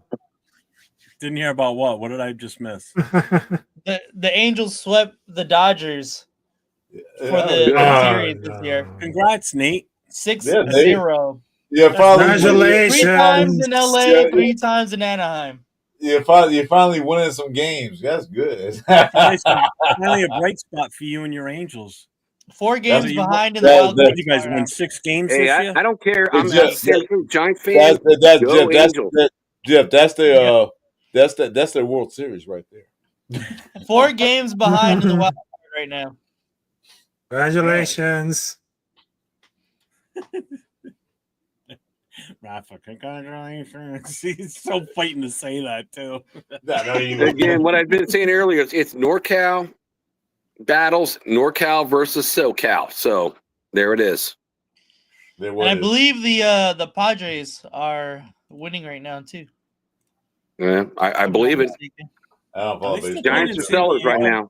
I don't follow baseball to the end. I don't know. It's do the Padres still play in San Diego? And do they have a new stadium? No. They do. No, it's still San Diego. Yep. That's the only team left because they lost the Clippers and the Chargers. So that's the only team left down there. Yeah. But they got a soccer league. Don't they, Nate? Oh, you know about soccer. I'm sorry? Don't they have a soccer league down there now? In San Diego? Yeah. Yeah, this is their first year. Yeah. Who did you say left San Diego? Who else? The Chargers and who? Chargers and Clippers. The Clippers. Clippers used to be in San Diego? Yeah. In the 70s. Oh, I didn't know that. You know, God bless, the Raiders didn't get the stadium with, the Rams. They and we got Las Vegas. Jack, they wasn't going to do that in the first damn place. The owner Rams want to build a stadium in LA. They didn't want us in LA. No, they didn't. No, they didn't. Stotts, the owner of the thing, wanted to bring another team in. And so the Raiders came up like, the Raiders not going to LA in that stadium. Thank God they did. That's a worse. It's not even that. The NFL didn't want the Raiders there, and the Rams didn't want us in LA. Yeah, because the Rams would have no traction. Both of them didn't want us. No. They knew we would rule it. Exactly. LVR knows he lives down there, so and Chris, you live down that way too. So that's why they want the Raiders to have that little Costa Mesa thing. They didn't want nobody going there. They're like, no, they can't come here. Yeah, exactly. And they told us we couldn't promote it. Nobody can come. No fans, no nothing. Yeah. They're the Raiders, the biggest fan base in LA was the Rams. Even they won the Super Bowl. I watched the parade on TV. Like, there's people there, but damn, there was like nobody. Nobody was there. Mm-mm. Did you guys see like the net worth of the Raiders now? It's like, after just a few years from being like the last in the league, now we're number 9th. We're 9th overall in just a few years. It's $6.8 billion. That's what happens when you move to a market like Las Vegas. Yeah, $6.8 billion. Untapped market too, a brand new market. Well, like I've said before, Mark Davis he's a smart businessman. He's not a good head football minded guy. So right. $6.8 billion, Jack, just to keep you aware. Billion, not million, billion. Oh, 7.2 billion. Wow. 7.2 now? They move it up? Yeah, it's like 7.2 or something like that. Yeah, it was 6.8 not long ago. Yeah, 7.2. See that? And they never would have hit that value in Oakland. Never. No, never. Wouldn't have even come close to it. Yeah, Kukel's right. Yeah, Kukel, I'll make a point to you because when the Raiders in LA, we used to drive down to watch the Raiders in San Diego at the Jack Murphy Stadium. It was always blacked out. It was so bad that the owner of the Chargers said, don't sell tickets to the LA market. Because back then we had to actually go buy tickets. And there was no phone like Nate Gas for a Cowboy game. Joe. We had to go buy tickets. And this place called Ticketron. There's always a lot of people there to get the LA Raiders versus the San Diego Chargers. And we'll say that it was more silver and black in stadium than it was Chargers. It's still that way. In the market. Yeah, for sure. There's a ton of Raiders fans down in San Diego. Yeah. Ton.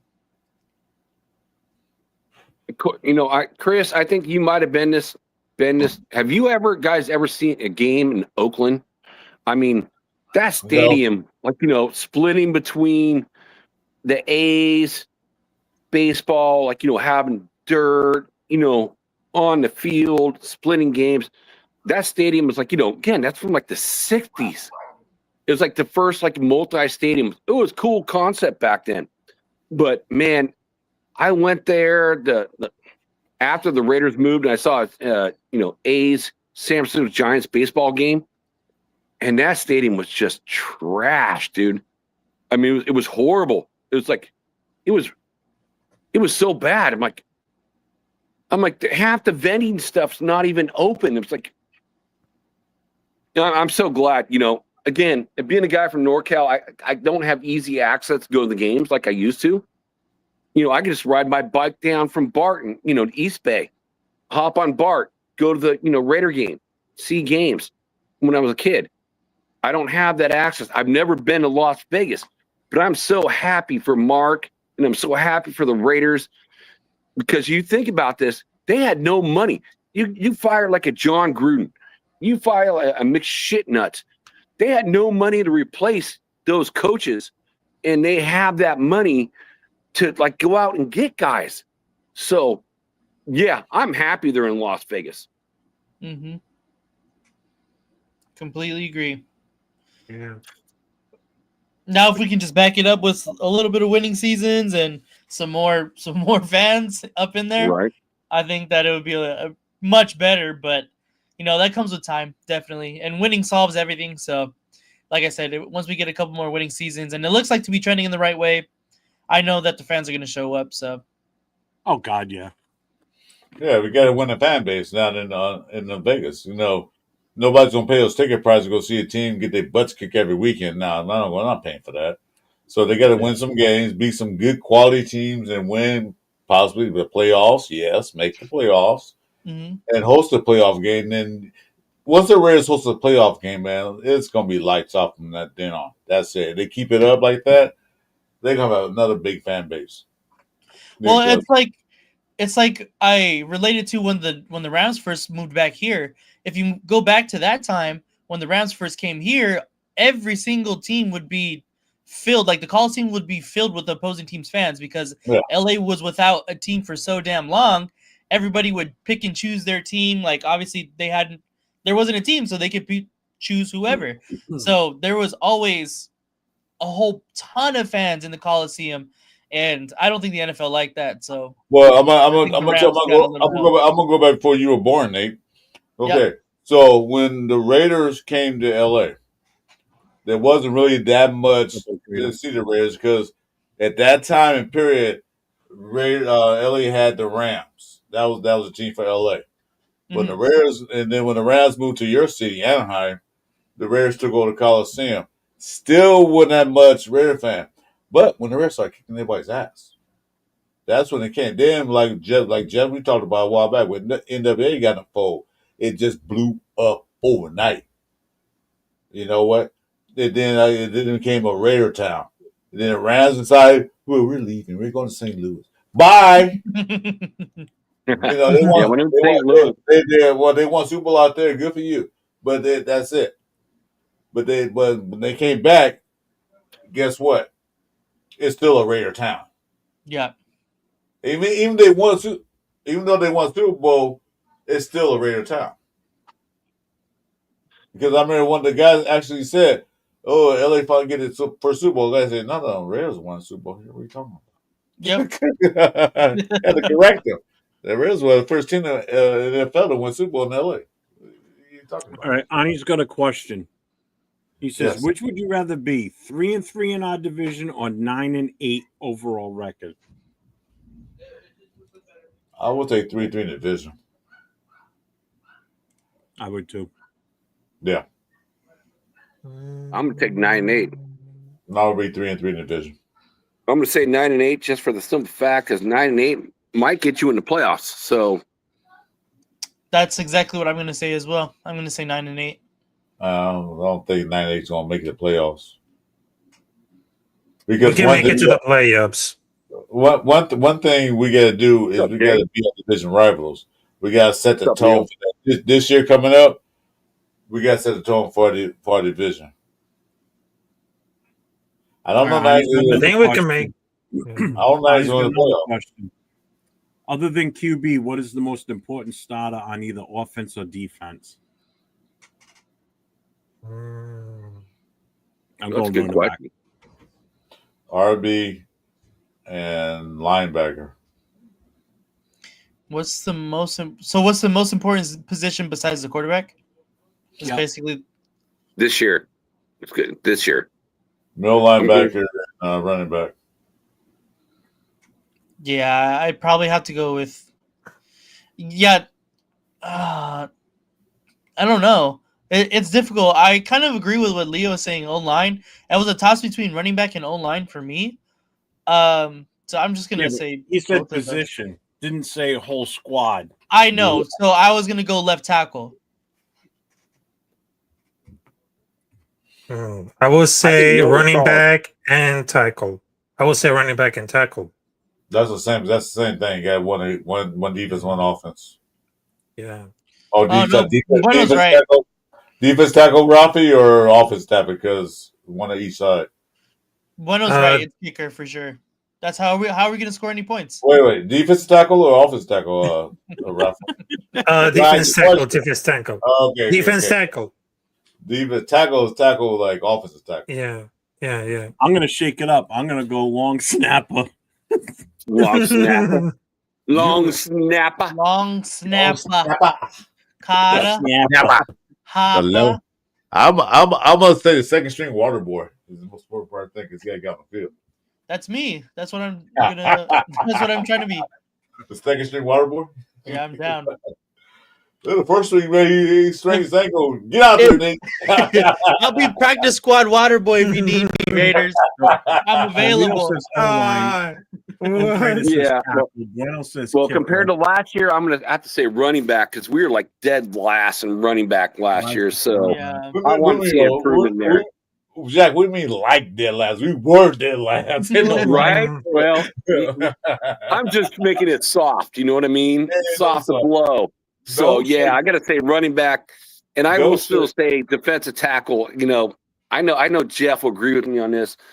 Man, No, don't agree. we wanted great defensive tackles last year, and after Wilkins is gone, yeah, it's good.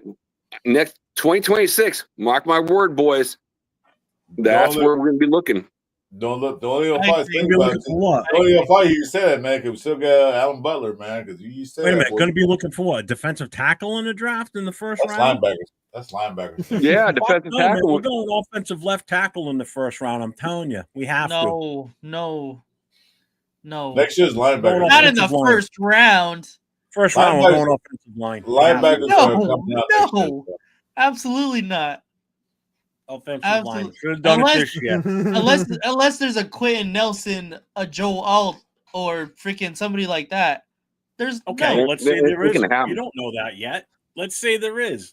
We're going off. We should have gone offensive line this year. We would have known that by now. We should have gone offensive line. So Jeff, you wanted Membu over? We did. They're talking about Membu. No, Terrible. we don't want Membu. Jeff, but they talking about Caleb Rogers look pretty good out there. So maybe we did get the good guy. Who? I don't know. Caleb Rogers. You said he looked pretty good out there. And this last week. You and I both wanted Mason Graham. I didn't give him any praise last week. No, the scrimmage today. They say he looked good out there. Last week, no. I still would have gone first round for offensive lineman. So Membu, you want Membu. Membu was available. And I didn't want Membu. I didn't like him. So then who would you have gone? But he wasn't available. I like all I said. We're getting a CB in a no way. Fashion. I am not against that. I am not against that at all. Oh, man. What's up, Chop? I just got another question. Other than Max, who's your favorite Raider this season so far? It's not JPJ right now. I have to see. I have nine. No. For me, I'm gonna go. I gotta go Brock. Brock? Yeah. For me, it's Genty or Besh. Which one? Pick one. I have to get one? Yes. Yeah, you get the pick one. It's not multiple one. choice. That's not multiple choice. Then probably Besh because player. he signed something for me. Well, multiple things, but Oh man. Okay. So for me, it's like, I blame it on Brendan Carroll, but I like JPJ number 1. But if I had to pick a number 2, No. not even in the discussion, I one, do that's like it, me a you're Mark done. Gainer. You get one. Like Nate has, you get one. Amari Go ahead, Gainer. Raffle.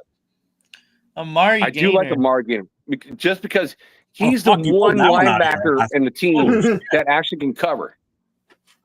All right, Raffle. Who's your pick? Who's your favorite?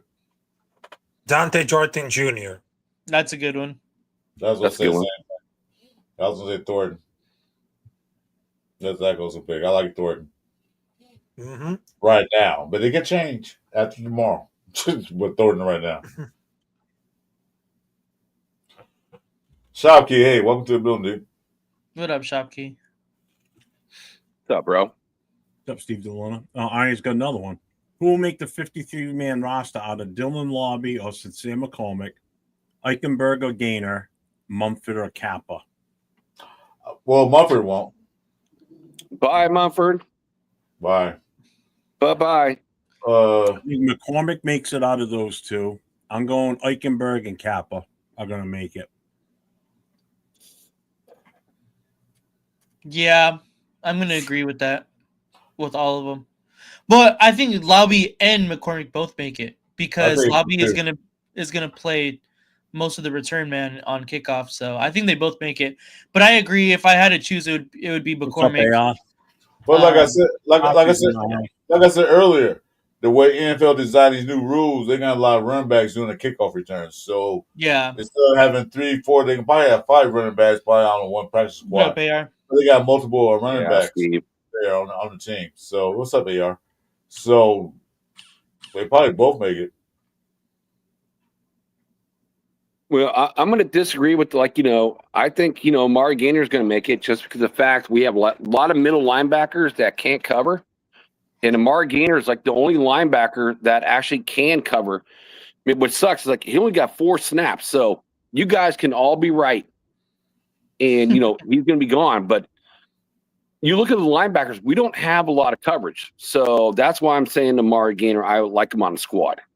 What's up, AR?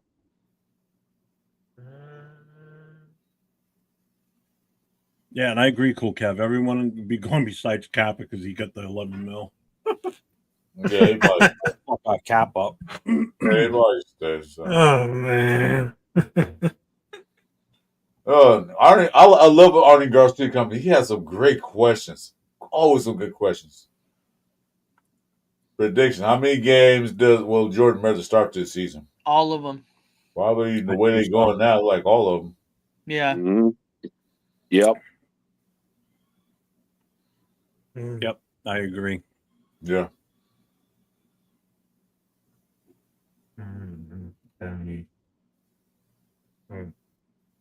They want to keep it in some players like that. I mean, it's not going to be like a really hard decision, but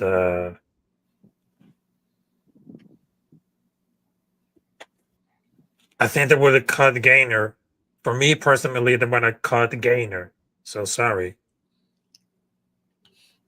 So we apologize for. Gainer looked fast. I'll say that. Gainer looked real fast at training camp when I went one of the days that I went. The problem with Gainer, he's behind Jermaine Pratt and Jamal Adams. That's the downside. Yeah. He's number 3 out of those. I continue to forget that we signed Jermaine Pratt. Yeah, he doesn't really. I don't remember seeing him in the game last week. I know he probably played, but I don't remember anything about his name being called any play. Mm-hmm. So I heard a lot about Jamal Adams. Well, we all did. We saw it. Yeah. Yeah, Jamal Adams had a good game. So we keep it up. Yeah, I think he's going to surpass, Devin White. Devin White might be one of the guys to go. Oh, they play two positions though, Jack. Jamal's a Mike, so they play two positions on linebacker squad.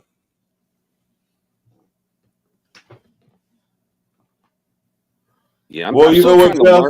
I'm still trying to learn this 4-3-4 versus the 4-2-5 from last year. So, Hey, Jeff, and you know what? they're mixing up with like safeties and linebackers. So, I'm hoping when we play the Niners, we can kind of learn a little bit more what they really want to do, because it's different than what Patrick Graham's done in the past.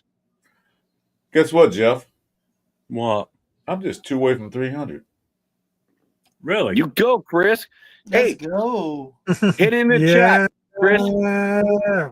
Nice. Do it, Chris. Well, I can't do anything. Who's It's up to the guys that won? watch it. I can't do it. You want me to cheat?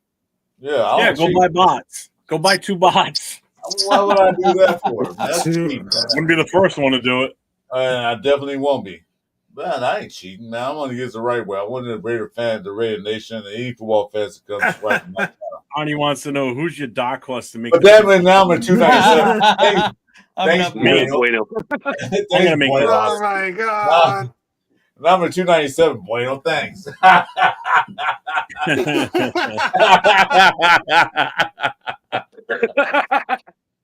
Holy Oh, I love me some Bueno. Oh my god. Yeah, but Meeting Butterfingers. You get a sponsor from them now. Damn, What? those just getting your teeth. Crazy. man, I think a finger just better. Tell you that. Man, Seattle's messing these guys up. I love it. Yeah, they're kicking the ass. They just run all over them. Let's see. Oh my god, Hmm. that was a horrible play just now. I can't watch no more because that kid turned the sling off. What's that? Sounds like someone's getting their ass kicked. Oh, What game you guys watching now? Still Seattle? It's the only game on right now. Yeah. It's I'm 30 watching to the 10. Angel game. Seahawks are winning 30-10. Yeah, Seahawks have already dropped more points than the Chiefs than us. Granted, it wasn't the Chiefs' first string offense, but still, come on. Hey, what do you mean? Yeah, Minshew out there. Shit, what you talking about? Yeah, okay. That's a starting caliber quarterback right there. That's the number one starting quarterback in the I'd league. rather Right have now. AOC starting over Minshew, that's for damn sure.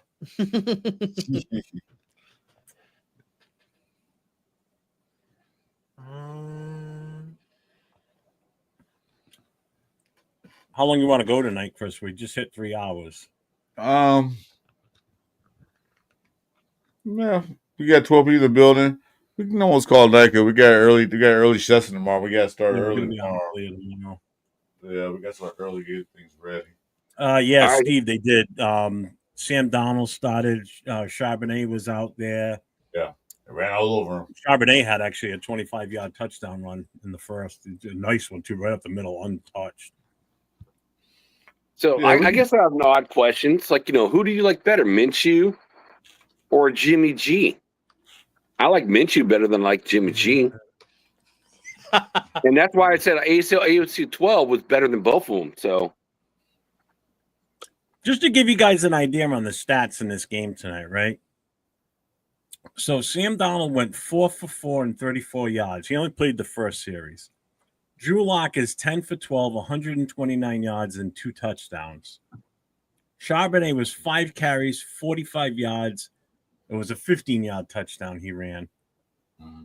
This other kid, Martina, is 11 for 51 and 1 TD. Holani, the kid we played last week who had a good game, he's 5 for 49 with a 30-yard long run. So they're definitely putting up better numbers tonight. That's for damn sure. The Chiefs, Minshew, 7 for 9 and 70 yards. Nothing to speak of for their running backs. Steele's got 22 yards on 7 carries. So, yeah, it's pretty shitty. That's insane. Let's see the stats on here, the team stats. Jesus Christ. Seahawks got 24 first downs. The Chiefs have 8. Yeah, I just saw that right now. That's a deal. The Seahawks have 384 yards total offense. The Chiefs have 142. 142. Jesus Christ! The Seahawks have an 8-yard average per game. Did you see the rushing yards? Yeah, Seahawks had 221 rushing 217 yards to 91. 51. Rushing yards. Oh my Oh, god. shit. 251. Oh my god. Average 8 yards a carry. Jesus Christ. Yeah, I thought we stuck the bed last week. Gee, at least we got more than 10 Good points. Lord, no, we looked better just stat wise. At least we stayed even with them through the whole game. Right? Jesus. Stat wise, and we tied it to end it. There's no way the Chiefs are coming back. Now with 142 yards in a second in a whole game. Going to the fourth quarter. Not with a play like that one. Holy shit. My goodness. All right, I gotta hop out right now. All right, I'm gonna hop out because right now I just want to shut down for the night, anyways. Raph, so you're about to end it right now. Yeah, I know because I'm really tired because I had. You're always tired when you come on. Right? You always say that. Every single time you're on, you always say before you leave, "I'm really tired." For a young man. Because I was working during the week. I was working during the week. I mean, we think that Jeff do. We do the same thing all week long. Nothing. But you always tired for a young man. You're a young man. Yeah, you always tired. I'm 32, but I'm still got like 32. a lot of things to do. Yes. 32. I seen 32 in 29 years. So what are you talking about? Right? Hang on. Rafa, what do you do for work? I'm working at banquets. I'm working on banquet server. I'm working like some of the banquets, just like buffets. Just like buffets for weddings. So you work every day, parties. or do you work only when they have a job? Yeah, catering. Yeah, catering. I work from Monday to Friday. Wow, I work Monday to Friday in catering. Yeah, but Kev, dude, you're the funniest guy I know, bro. Bueno. Dude, Raff's laughing like he's getting his show tickled. God damn. He said somebody said you're a dance instructor. No. You work at Chippendales? Are you a dancer? No. No, What's that? Rafa's on billboards in Sweet James. Going to Bakersfield. James, yeah. He teaches the Robert. He's a lawyer. On his sidekick, he teaches a tango, a Latin dance. Rafa, have you ever heard of a glory hole? Whoa. No. DG. You have, or why are you saying like you've never heard of it, or you know what it is and you don't want to talk about it? He doesn't want to talk about it. No. Wow. Bad experience then, huh? Okay. Hey, I will admit it was a cool story. It's like, going to Bakersfield to meet Chris Four and a bunch of other guys. And there was a Sweet James billboard, a lawyer, like, oh, you're in a car accident. And me and Sacktown were like, man, it just looks like fucking Rafa. Yeah. And I sent Rafa that picture, and I sent all you guys that stuff. I thought it was funny as hell. Hey, Jack, just let you know they're all over the place down here. Hell yeah. Sweet James, all right. Place down here. I guess is where his base is, but they're all over the place. Yeah, that's what Gravy said too. Anyway, guys, me and Jeff Walker, we got early day tomorrow. We got to do the live show. Raiders. That's what good stuff's made of right there. So, bye, Raph. Just poof, disappears. Good night, Rob. Hey, Rob. He's like Batman.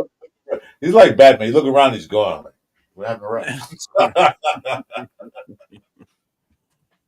Yeah, I'm good with calling it a night. We've been on for 3 hours. Yeah. It was a good night.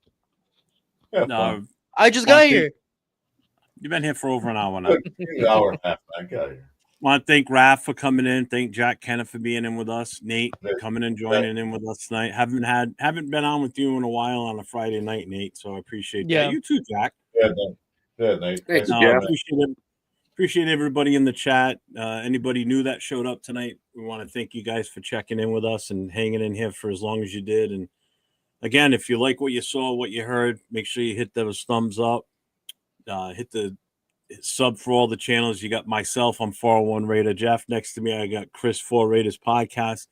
Down below in the corner with his hat on backwards, that's LB Raider 10. Make sure you go to his channel.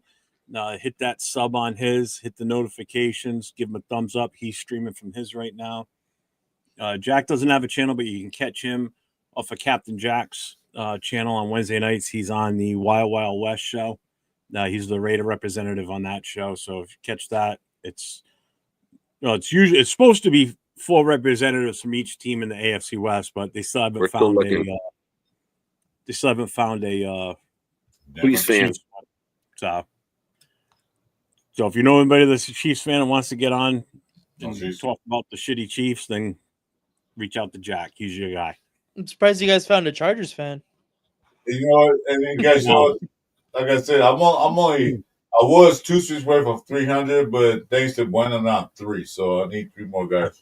Oh, wait, hold on. Let me unsub. That was 4. Is that how it works? You can do it too, unsub then. and then We're sub all and get doing it. more Well, subs. I was up you too, LB. You been getting a challenge. Nate, you got anything coming up that you want to plug? No, I don't got anything coming up, I don't believe so. Yeah, just Wednesdays and Thursdays. Make sure to tap in on Raider Connection and then Raiders Coast to Coast. So yeah, we'll have week one of the that's right. season. Week 1 of the season, Nate will be out here with me, physically out here in the New England area. So make sure you definitely keep our notifications on for our 2 channels because could be out of nowhere, boom, we pop on. You know, especially if we go to Fenway Park and do the tour. I'm sure Nate's probably gonna definitely do film footage and shit. Oh, big time. With audio. Yes, with audio. I'll be with him. I'll make sure. I'll hold his hand and make sure that he. As long as my girlfriend doesn't touch my camera, we'll be all right. Oh, here we go. Okay. Oh, that's Sacktown right there. Don't touch my camera. Yeah. Don't touch my phone. When Mike's on, you got to tell him, don't touch nothing. That's right. Well, Chris and I will be on tomorrow. Game starts at 4. I figure we'll go on like around 3 o'clock, Chris. Sounds good to me. 3 o'clock my time. Oh, that's what my time. Let the channel fill up. People come in. We're going to be on live while the game's going on. We'll probably do a pull up. Anybody that wants to come on with us, they can come on. So Nate, are you going with Leo again tomorrow? No, tomorrow I'm busy. But yeah. Oh, excuse me. Okay. Yeah, I know, right? He's laughing. Yeah, Chris and I will definitely be on for the game. Then when the game's over, we'll take a little break and then we'll come on with Jason and do if he can make it. We'll do Jackson Roseville right now. Jason is in Roseville. Jack. Oh, he's in Roseville? Yeah. His mom had surgery today, so he's up there today. Yeah. Oh shit! Maybe Jason will be on with us tomorrow night because wish him the best. I'm going to try to reach out to him, try to meet up then. God bless.